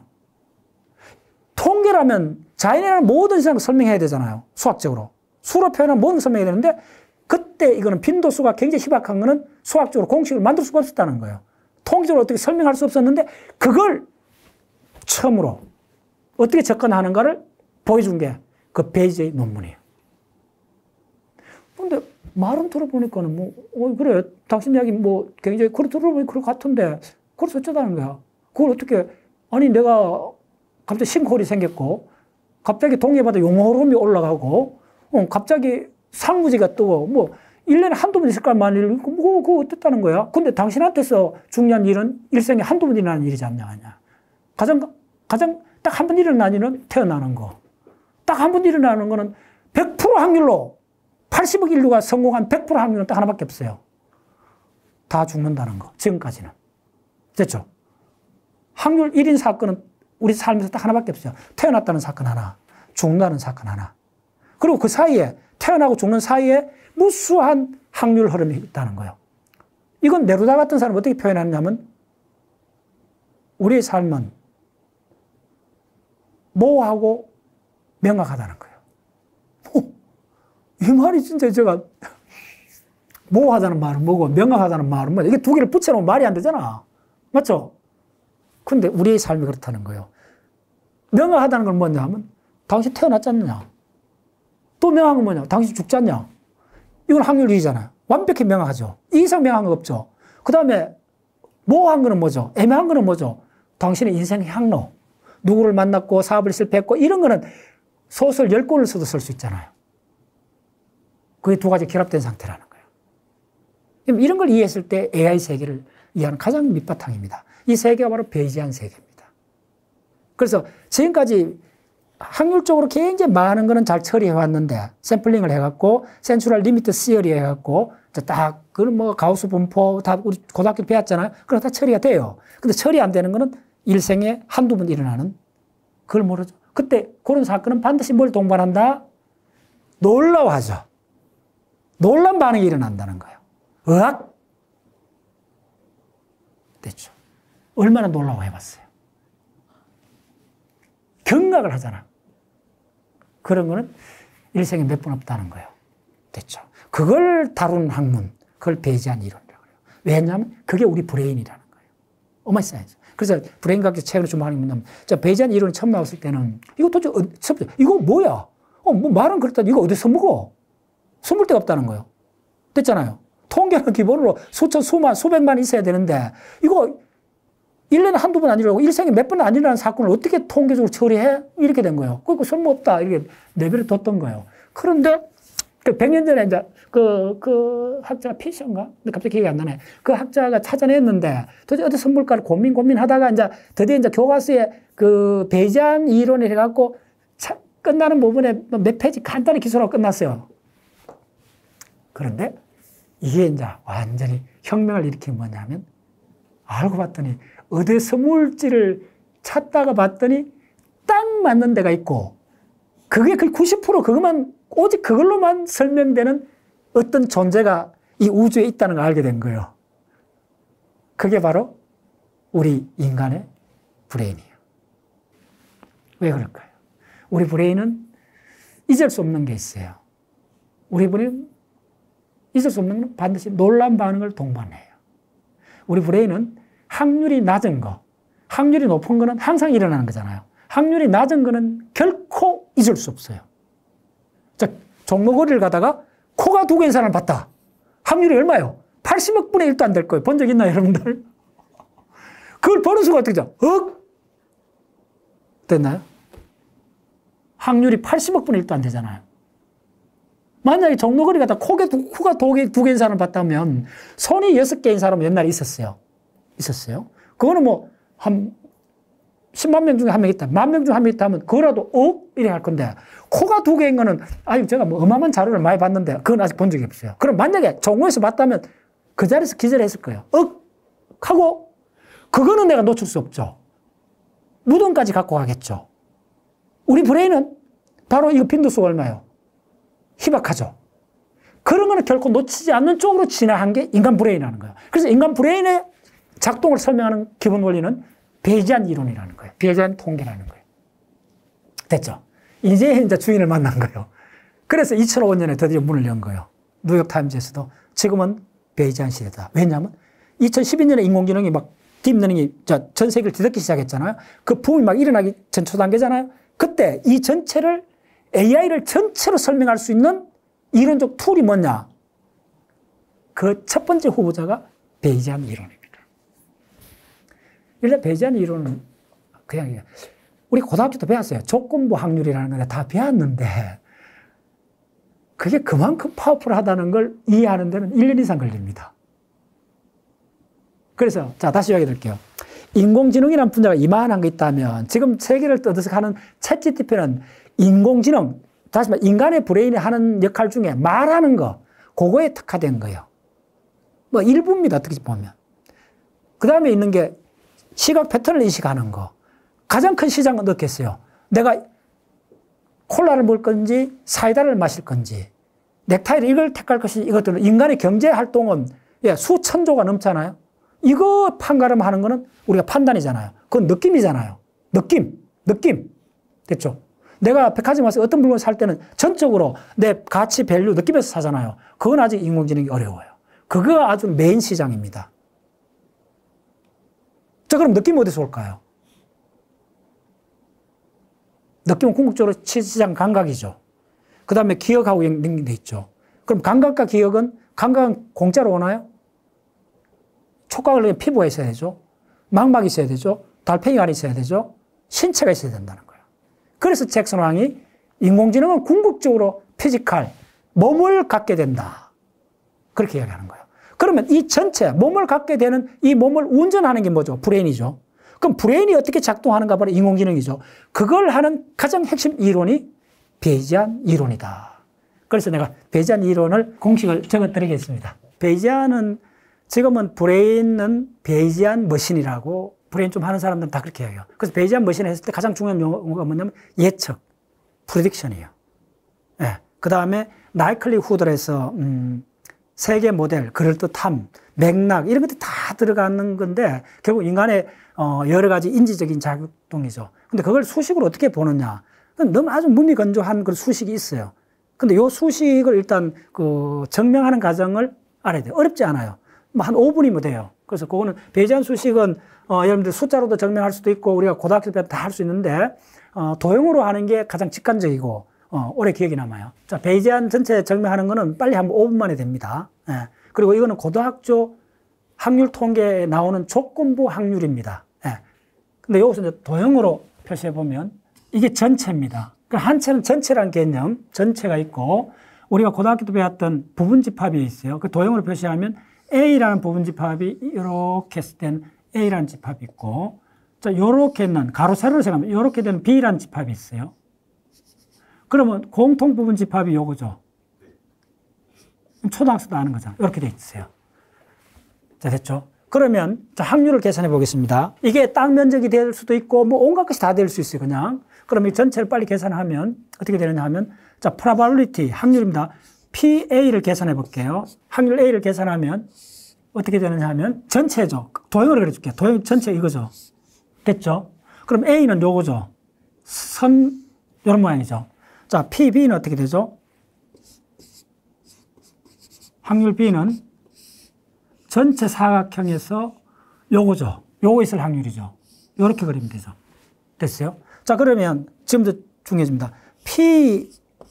A인데 조건이 있다는 거예요. B라는 조건 하에서 A 확률. 요렇게 씁니다. 요 기호를 아셔야 돼요. 그럼 B라는 가정하에 A가 일어날 확률입니다. 그러면 이때는 어떻게 하면, 자, B라는 가정이니까 B가 전체예요. 됐죠? 그럼 분모에 B 전체가 에서 B인데 A인 것은 요거죠. 요거는 B인데 A인 거잖아. B인데 A인 거. 그러니까 요거죠. 요거죠. 됐죠? 뭐, 초등학생도 알 수 있죠. 그럼 반대로 A인데 요게 원인이 됩니다, 나중에. 미리 할게요. 요게 히터님 어떻게 했냐면 이걸 히든이라 봤어요. 원인은 안 보이잖아요. 원인은 과거에 있잖아요. 그래서 이걸 히든 H라 바꾸는 거예요. 그래서 그 다음에 이제 요거는 B는 뭐냐 하면 보이는 거예요. 예를 들면. 그래서 요렇게 작동한다는 거예요. 요렇게. 그래서 A인데 전체는 A인데 A에서 B가 얼마나 있느냐 이 말이에요. 그래서 A는 뭐죠? 요렇게 된 거죠. 그러면 A인데 B인 것은 요것도 요거죠. 그럼 요거죠. 이거 초등학생도 알 수 있는 이야기잖아요. 됐죠? 자, 여기까지는 그냥 따라왔죠? 오케이. 너무 간단하죠? 그러면 요걸 한번 곱해보자는 거예요. PA에다가 곱하기 B의 A를 곱해보자는 거예요. 자, 이것도 그냥 그저 묶이죠? 갖다 여면 돼요. 자, PA가 사각형에서 세로로 이렇게 된 거죠. 그러면, 자, PA라는 조건 하에 B인 거, 요거죠. 요거 아니고, 요거요. 그러면, 이렇게 됐고, 곱하기, 이렇게 되는 방법입니다. 자, 요거는 뭐, 요걸 조심해야 돼요. 요게 바로, 요게 아니고, 요거라는 거야. 그러면, 요렇게 되고, 요렇게 됐죠. 그럼 어떻게 되죠? 요렇게 약분되죠. 요렇게 없어지죠. 곱하기니까네. 그러면 결론이 뭐죠? 사각형의 요거죠. 공동. 됐죠. 자, 이하동문 B를 해보세요. 확률 B에 곱하기 확률 B에, 요때는 A에 B. 요렇게 됩니다. 그걸 해주면, 자, A, B가 이거죠. 이거 해주면 어떻게 되냐면 사각형의, 요렇게 하면 되네. 사각형의, 자, B는 뭐죠? B는 요거잖아. 사각형의 세로로 이렇게 된 거죠. 됐죠? 곱하기, 자, 이제는 뭐냐면 요거죠. 그러면 바로 세로로 된 거에 요렇게 돼 있죠. 그러면 이거 두 개 없어지고, 그럼 어떻게 되죠? 사각형에 바로 요거 남죠. 으라? 이거하고 같죠? 됐죠? 이거는 뭐, 초등학생 알 수 있죠. 됐어요. 그럼 이걸 방정식을 같이 이꼴로 둡시다. 그러면 PA는, 좀 빨리 쓸게요. 곱하기 간에 B의 A 이꼴 B는 곱하기 PA의 B. 요거 조심해야 돼요. 위치 바꿔졌다는 거예요. 이게 바로 원인과 결과입니다. 그러면, 자, 우리가 알고 싶은 거는 뭐냐면, B의 A랍시다. A라는 조건 하에 B가 일어나는 확률. 그러면 어떻게 되죠? 이걸 이항하면 되죠. 자, 우리 중학교 때 해봤죠? 그럼 어떻게 쓸 수 있느냐 하면, PA에, 그 다음에 요걸 먼저 씁니다. 갈래적으로. PA에, B에, PB, QED. 정면권. 정면이죠. 끝났어요. 다 끝났어요. 됐죠? 바로 지금 이야기하는 이 공식을 배제한 공식이에요. 이게 이제 뭐냐면 조건부 확률.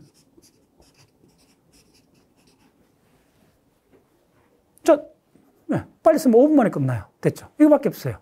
근데 이게 왜 인류 역사에 지금 그렇게 이게 전면에 등장했느냐. 여기서 가장 중요한 게 뭐냐 하면, 자, 이렇게 바꿔놓으면 돼요. 자, 이걸 A를 H, 히든 변수. 예. 자, 이걸 이제 뭐라 그러냐면, 이어서 이제 혁명이 일어난 거예요. B를,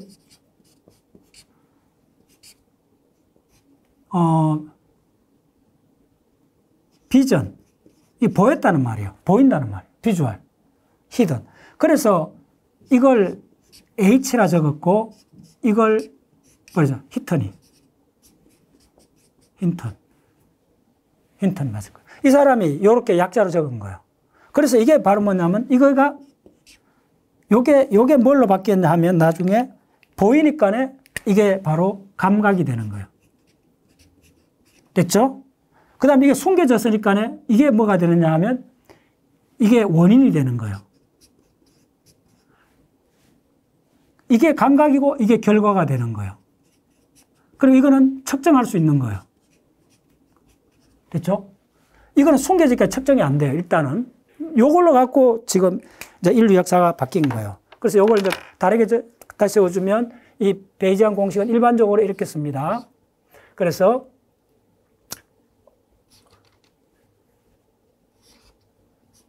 이렇게 다시 세워줄게요.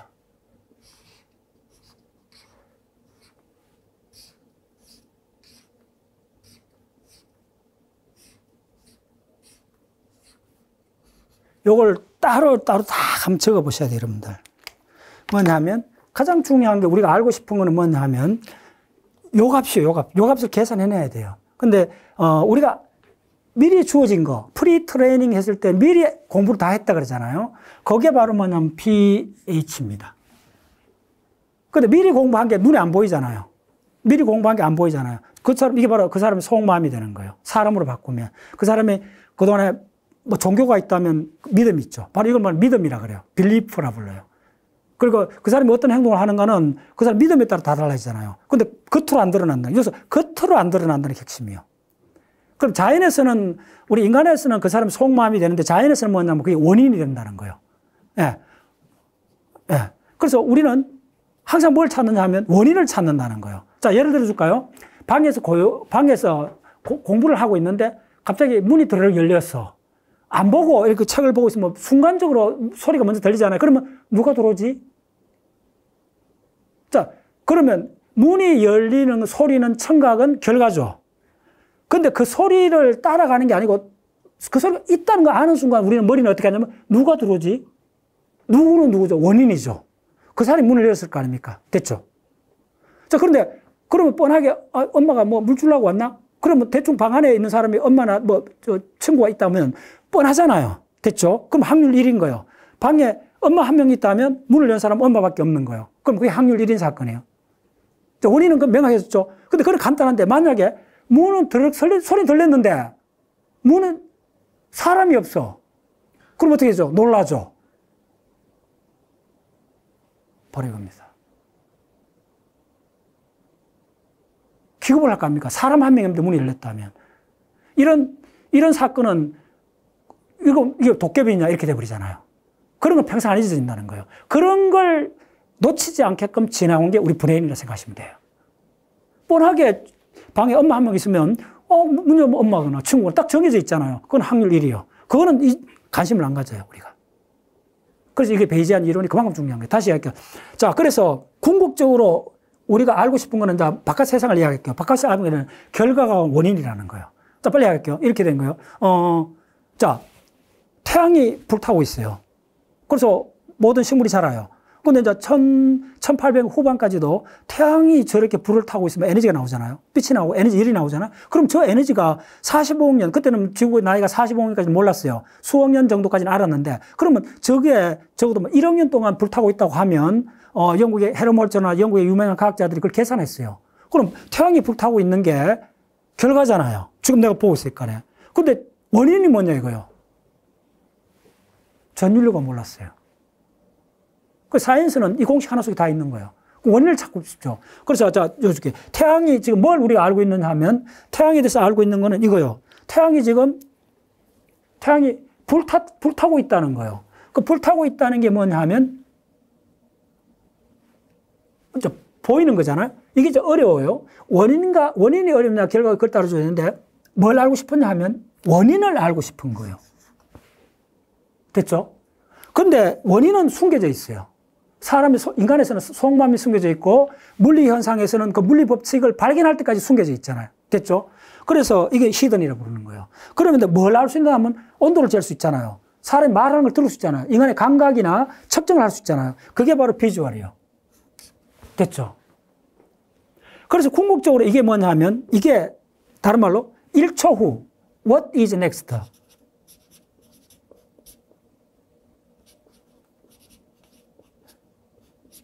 바로 다음이 뭐냐 이거야. 그게 미래죠.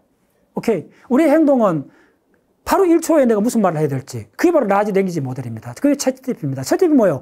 나는 간다 학교에 I go to school 하면 자, I go to school이라는 거 있으면 go 하면 다음에 뭐죠? 목적지가 나올 거 아닙니까? 목적지가 집이 있을 거, 목욕탕일 수도 있고, 뭐, 헬스장일 수도 있고, 온갖 것이 있다는 거예요. 그걸, 근데 아이가 누군지 같으면, 아이가 학생 같으면 교실이 올 확률은 없죠. 학교가 올 확률은 없죠.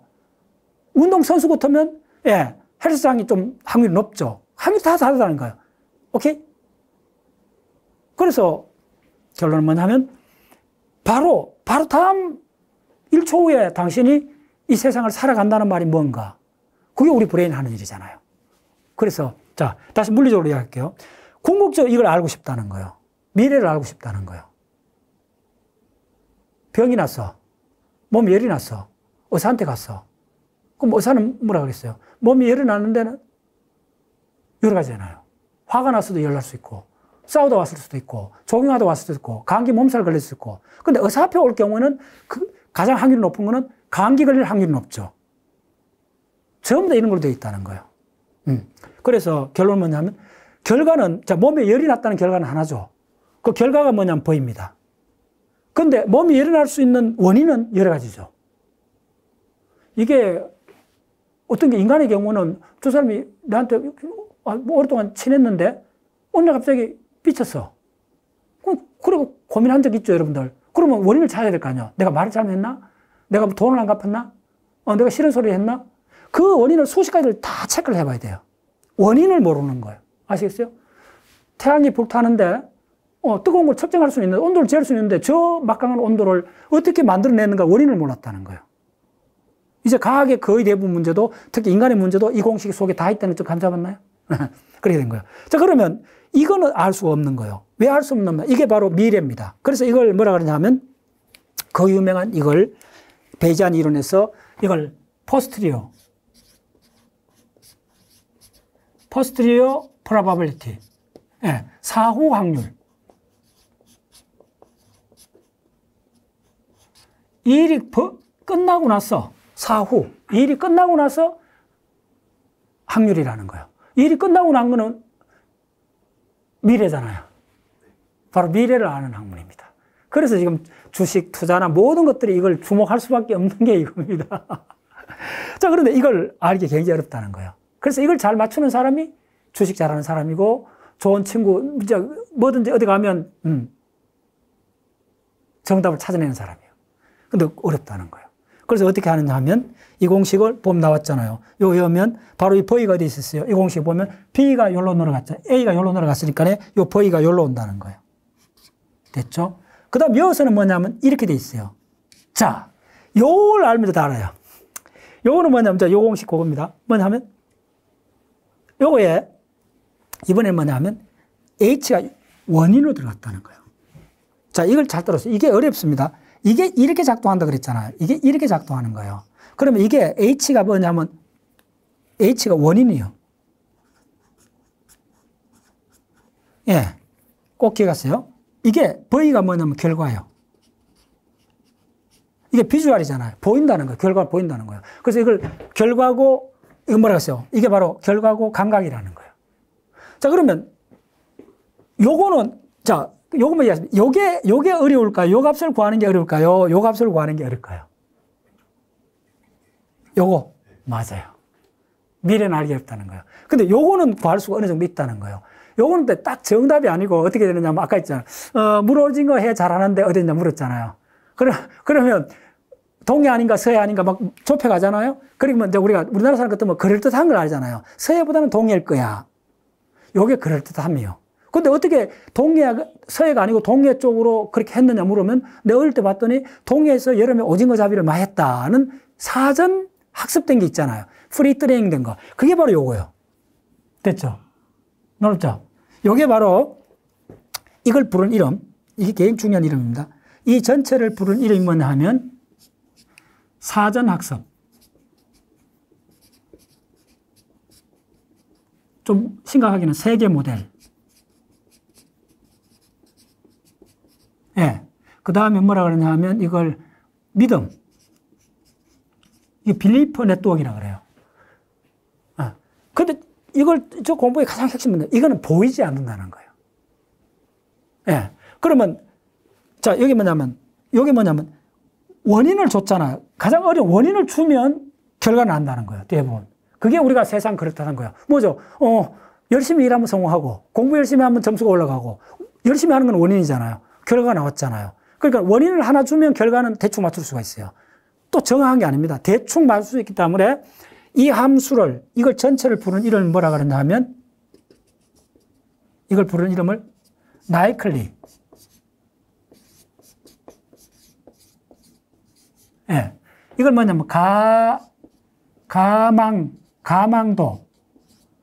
이게 좀 말이 좀 그런데 뭐냐면, 이걸 차라리 저는 어떻게 잡보고 싶으냐면, 이걸 그럴듯함. 예. 다른 말로 이게 맥락. 예. 그럴듯함이에요, 이게. 우리가 누가 다 갖고 있죠? 세상을 딱 보는 거. 자, 그러면, 자, 다시 방 안에 있다가 드럭 소리 나면, 우리 내부 모델은 뭐죠? 아, 저거 엄마가 물 주러 오는 거야. 누가 문을 열었어. 순간적으로 딱 떠오르는 거야. 자, 이게 얼마나 대단한 이야기인지 하면요. 이렇게 보시면 돼요. 제가 브레인을 이렇게 공부하면서 가장 궁극적, 궁금한 건 뭐냐면, 눈을 감으면 세계가 보이잖아요. 눈을 감으면 세계가 안 보이잖아요. 이거 가장 핵심은 세계가 보이는 게 적극적으로 보인다는 거예요. 이게 말이 돼? 말이 돼요. 청각은 안 그래요. 청각은, 내 말 알아들었어요? 시간이 느껴지죠? 내 말 알아들었어요. 한 단어 한 단어가 순차적으로 시간 갭을 두고 온다는 거예요. 됐죠? 근데 시각은 안 그래요. 내가 그래서 파노라마는 말 쓰잖아요. 내 앞에 전경이 동시에 보이잖아요.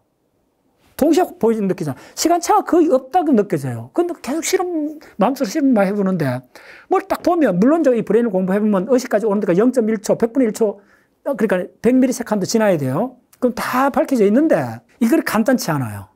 지금 최근의 모델들은 뭐냐 하면 바깥을 보는 게 아니라는 거예요. 자, 우리가 뭘 적각 알았다는 말은 뭐예요? 그 안에 원래 있다는 거예요. 안 그러면 시간 들려가 있을 거 아닙니까? 바깥에서 오는 걸, 물론 바깥에서 와요. 바깥에서 오는 걸 알 수 있냐? 눈을 감으면 안 보이니까네. 눈을 뜨면 보이니까 바깥에서 삐딱이가 오는 거잖아요. 그러면 저쪽 코너나 요 앞이나 오는 시간차가 있을 거 아니에요. 물론 이제 빛 속도로 오기 때문에 마이크로 세컨드 정도로 차이가 있긴 할 거예요. 물론 이제 그런 거 설명이 어느 정도 되는 부분은 있어요. 근데 이 지금 이론은 그거보다 더 근본적으로 뭐냐 하면 이런 거예요. 바깥의 자극을, 특히 시각입니다. 보는 순간 안다는 이 현상은 바깥에 이게 있어서 아는 게 아니고 바깥에 자극이 들어가기보다 내 내부 모델을 내부에서 그냥 하는 거예요. 내가 본다는 거는 이쪽 안에서 일어나는 일이잖아요. 됐죠? 그럼 적각 본다는 말은 이쪽에서 그냥 망막을 통해서 이까지 돌아가고 이런 작용들이 있긴 한데 그거와 동시에 여우에서 뭐가 탁 걸리기만 하면 방아쇠만 딱 당겨주면 이 안에서 그냥 전체를 탁 만들어서 보여준다는 거예요. 실제로 그런 게 많습니다. 그래서 우리가 착각하는 게 많은 게 뭐냐 하면 뭐 이리 가다가 좀에는 지푸라기 이런 노건이 있으면 뱀이야. 됐죠? 그거 찰나적으로 아는 거예요. 근데 그 맞다 틀렸다 이전에 먼저 알아버린 거예요. 근데 한참 후에 나중에 아니까 한참 후에 아는 것들이 굉장히 많아요. 우리가 적각 먼저 하는 거, 뭐, 소름 끼치는 거. 내가 그런 말, 이렇게 산책하다가, 이렇게 해요. 이거 뭐야? 한 일주일에 뭐, 트럭이 내 옆에 지나가는 거예요. 트럭이 내 옆을 거의 1cm 스쳐 지나갔는데 나는 그때는 뭐냐면 0.1초도 안 그 찰나에 이렇게 되잖아. 훅. 근데 이게 뭔지 모르잖아요.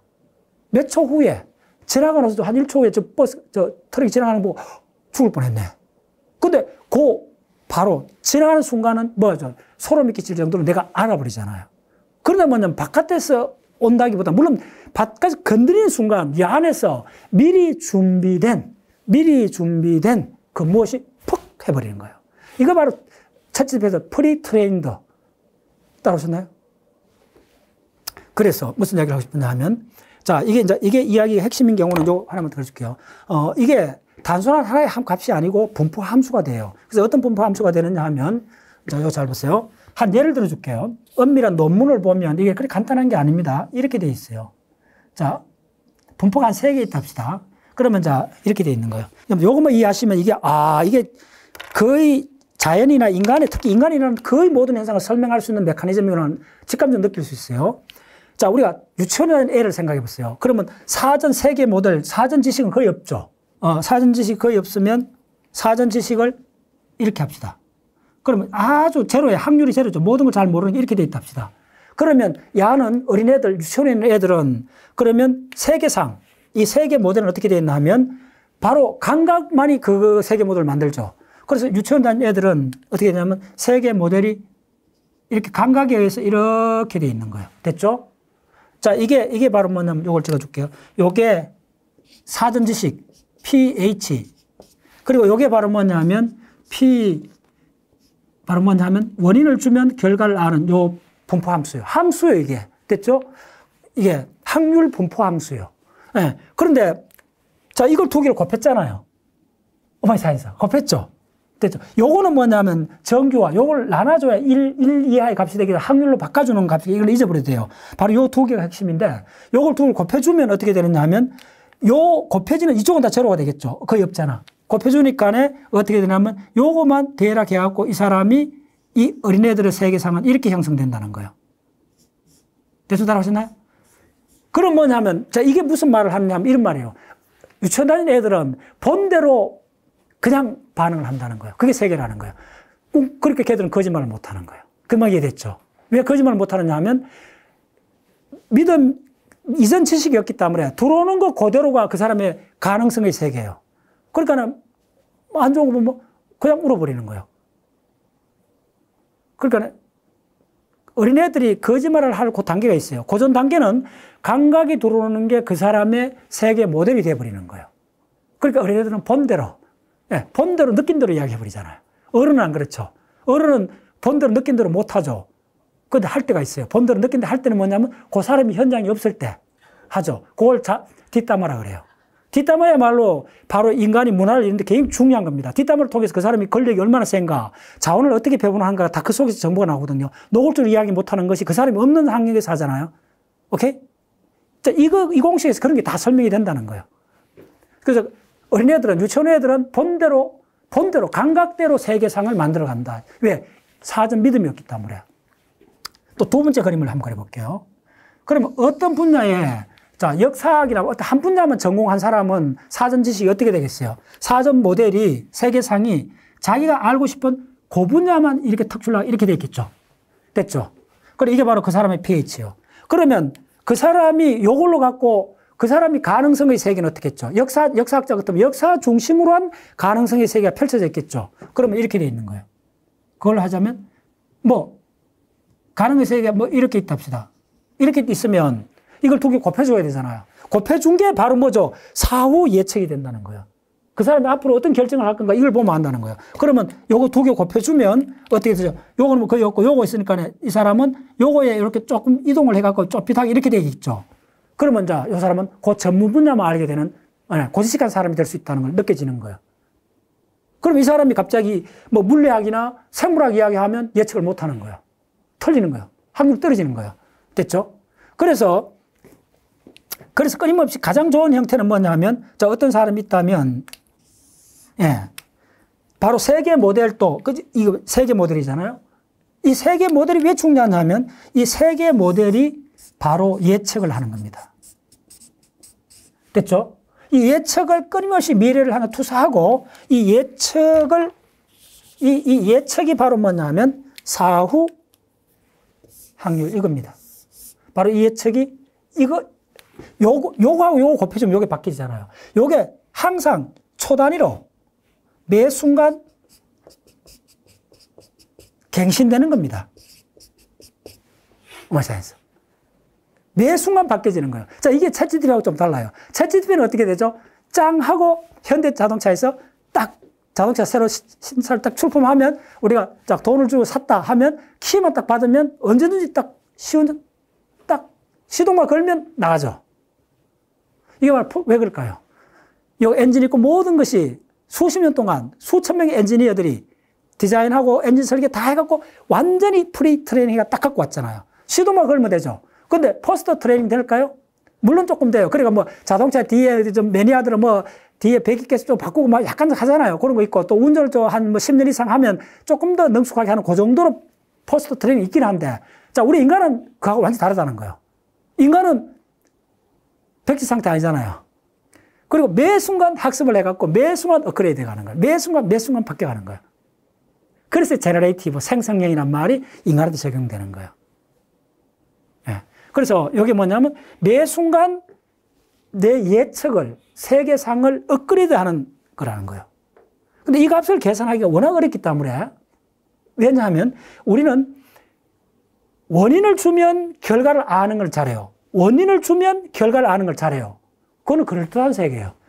예, 좋은 일 하면 착한 사람이라 소리 듣는 거. 그런 거예요. 근데 뭘 못하느냐면 결과를 줬는데 원인을 알아맞혀 보라는 거예요. 결과는 뭐죠? 태양이 뜨거운 열을 내고 있는데 원인이 뭔가 물어보는 거예요. 전 인류가 몰랐잖아요. 됐죠?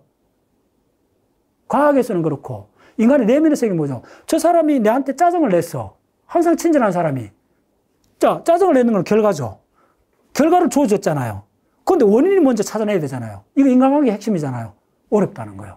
그럼 어떻게 되냐면 거꾸로 해갖고 저 사람이 어떤 원인을 줬을 때 짜증을 냈는가를 다 조사를 해봐야 돼요. 그러면 내가 뭐 빚을 안 갚았느냐? 싫은 소리를 했느냐?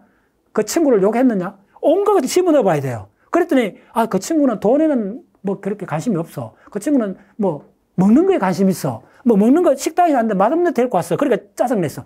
그런 모든 걸 다 조사해봐야 된다는 거예요. 그래서 다 원리적으로 이런 계산이 가능해요. 왜냐하면 원인을 주어졌으니까네. 됐죠? 그럼 결과는 측정하면 되니까네. 그게 감각이 측정하는 거예요. 그런데 못하는 게 뭐냐 하면 결과를 주어지고 원인을 맞춰보라는 거예요.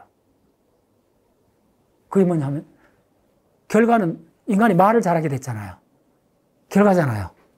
동물은 말을 못하잖아요, 거의. 그럼 인간이 말을 잘하는 결과가 나왔는데 원인이 뭐예요?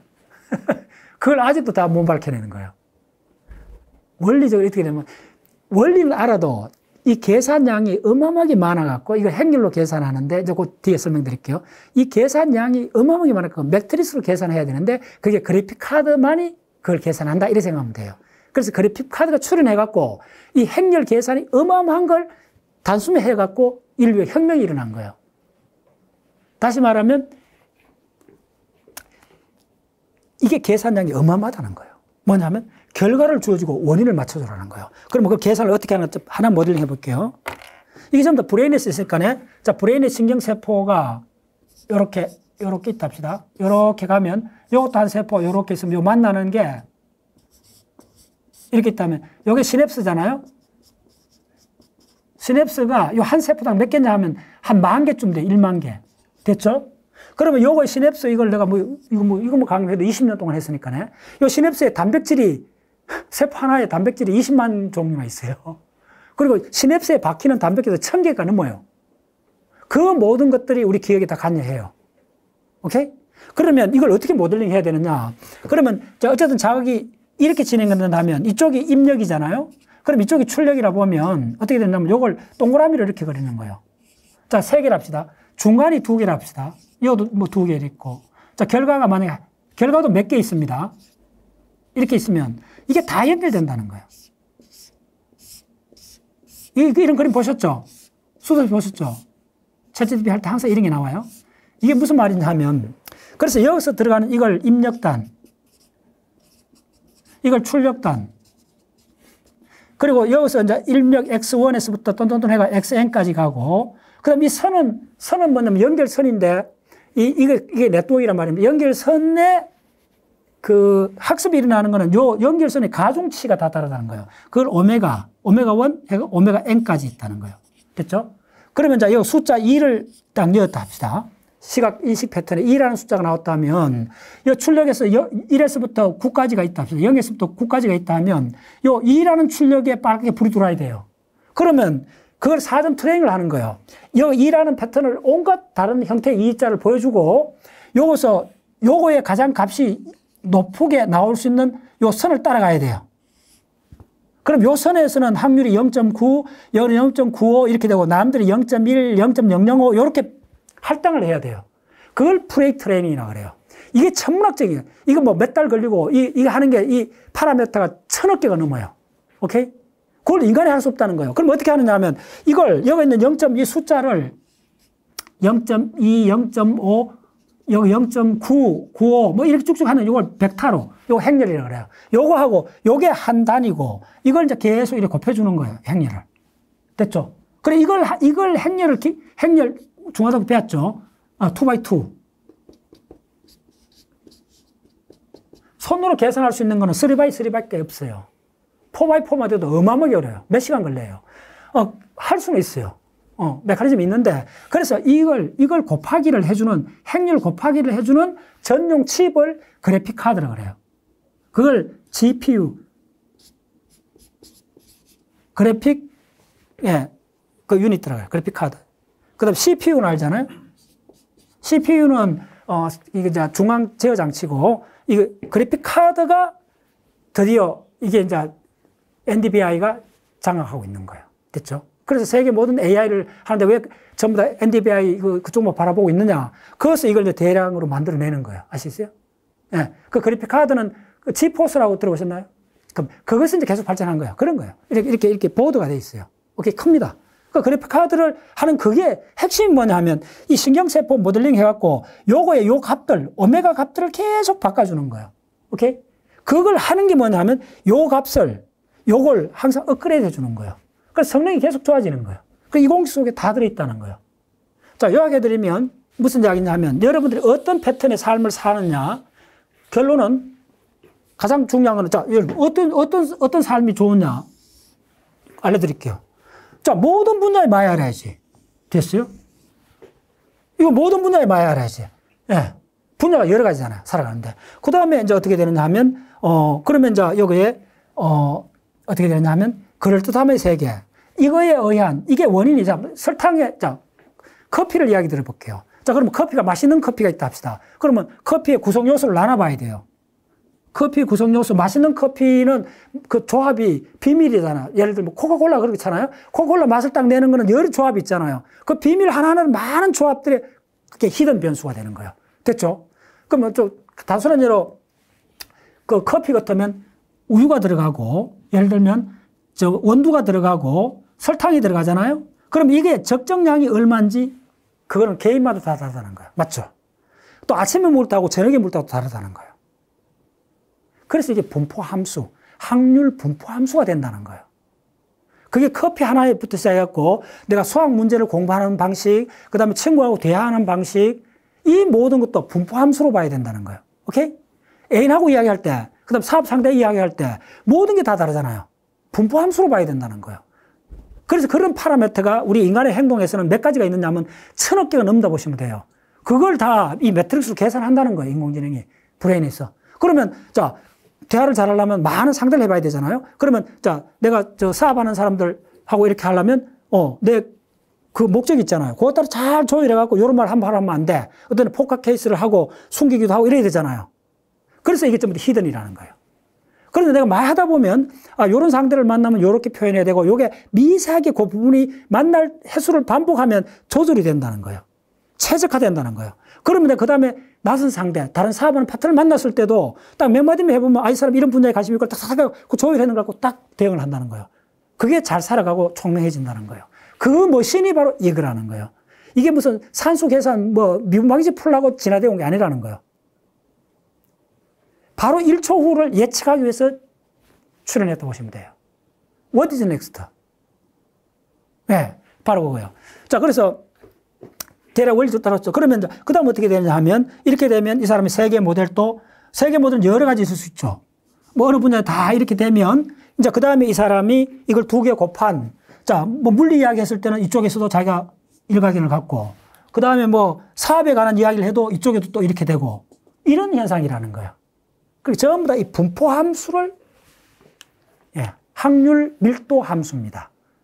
그게 놀랍게 입자 물리학을 하면 최종적으로 박사과정쯤에 입자 물리학은 전부 다 확률 밀도 흐름으로 다 계산해 버립니다. 그래서 이게 전부 다 뭐냐면 우연에 관한 학문입니다. 1초 후는 내가 알 수 없잖아요. 완벽한 우연이잖아요.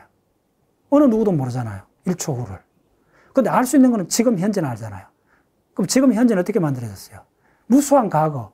제가 60대 후반인데 60년 동안 살아온 모든 이 정보가 세포는 바뀌었지만은 흐름을 만들고 있잖아요. 우연이잖아요. 내가 어떤 음식을 먹었고 내가 어떤 행동을 했고 모든 게 결합 그 이력이 지금 2025년 5월 2일 바로 서울 요 현장에서 나라는 한 존재에 연결돼 있잖아요. 고정됐잖아요. 이게 현재예요. 그럼 이 고정됐다는 말은 무수히 많은 우연이 얼어붙어 버린 거예요. 얼어붙은 우연을 현재라 그래요. 오마이사이언스. 그러면 1초 후는 완벽한 우연이잖아요.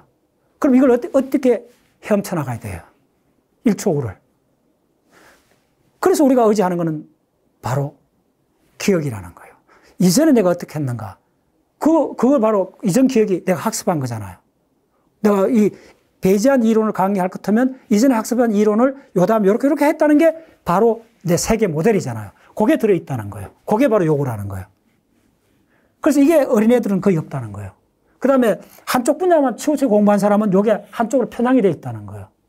그럼 그 사람이 판단하는 거는 그쪽 분야는 맞을 수가 있는데 확률이 높은데 다른 분야는 젬병이 될 수 있다는 거예요.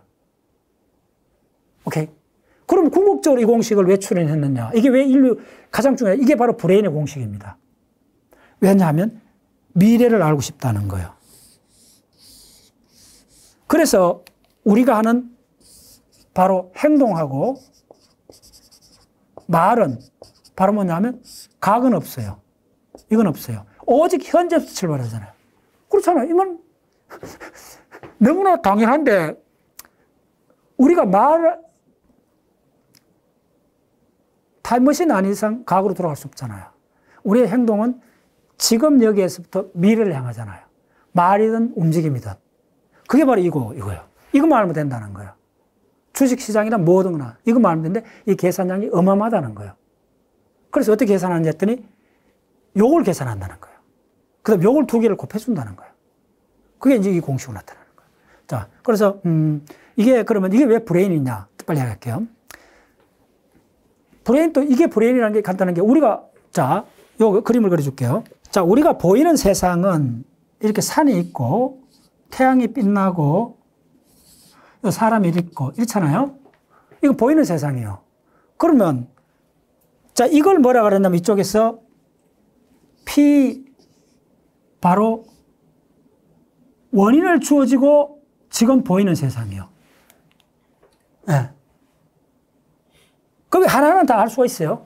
자, 그런데 실제로 우리가, 이거는 먼저 이전, 이거요. 이거는 다 보이는 세상이에요. 됐죠? 그런데 우리가 잘 모르는 거는 안 보이는 게 이거요. 원인의 세계예요. 지금 이 세계는 바로 이 보이는 세계예요. 이렇게 됐죠?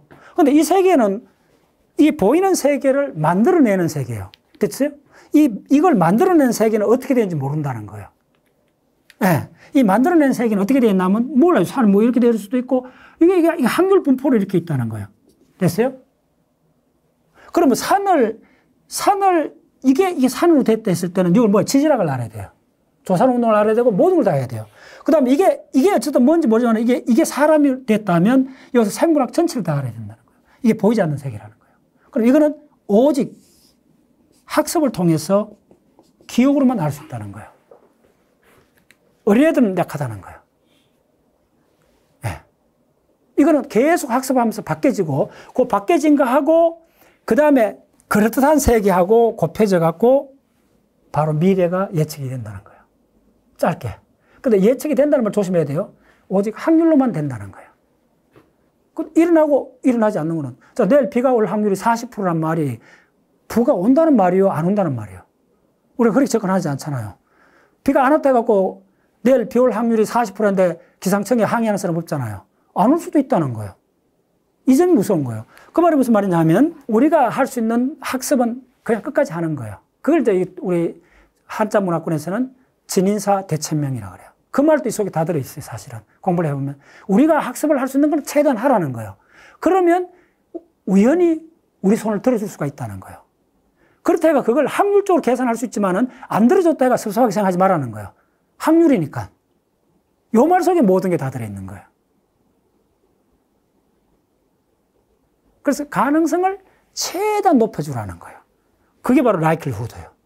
그러면 여러 원인에 대해서 결과를 하나하나 다 따져보라는 거예요. 근데 그 계산량이 너무 많다는 거예요.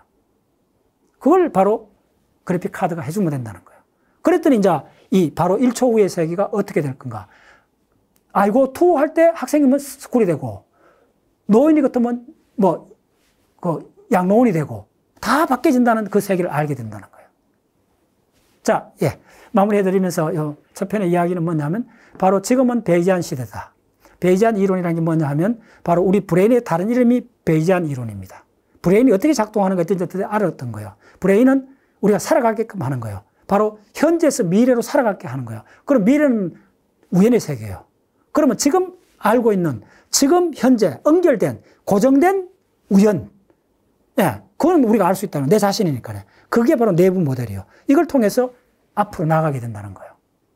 그렇게 바로 우리 브레인을 설명하는 거예요. 그게 바로 AI 본질이에요. 그 다음에 이걸 갖고 이 공식에서, 자, 마무리 드릴게요. 이 공식을 여러 가지를 부릅니다.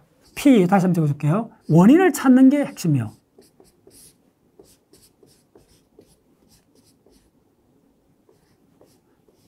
요거 매끌매끌합니다. 이건 많이 해보셔야 돼요. 이렇게 되어 있는데, 이 공식을 부른 이름이, 이 공식이 역할이 거의 네 가지입니다. 첫 번째가 뭐냐면, 이게 조건부 확률입니다. 조건부 확률이고, 이쪽의 다른 측면이 뭐냐면, 컨볼루션의 뉴럴 네트워크. 이게 뭐냐면, 패턴 인식의 메커니즘입니다. 그 다음에 이쪽을 뭘 갖냐 하면, 딥러닝. 딥러닝 나와서 이게 바로 인공지능 쪽으로 바로 본문을 터집니다. 그 다음에 이게 또 다른 면에서 뭐냐면 에너지 함수입니다. 네. 이 공식에서 파생되는 게 거대한 강줄기가 4개 이상 된다는 거예요. 그래서 지금은 베이지안 혁명입니다. 그래서 구체적으로 이게 뭐냐? 인간의 브레인의 작동 원리다. 이렇게 생각하시면 돼요. 가장 근사한 거예요. 오케이. 그래서 후반부에 이걸 이제 브레인 관점으로 한번 설명을 드려보겠습니다.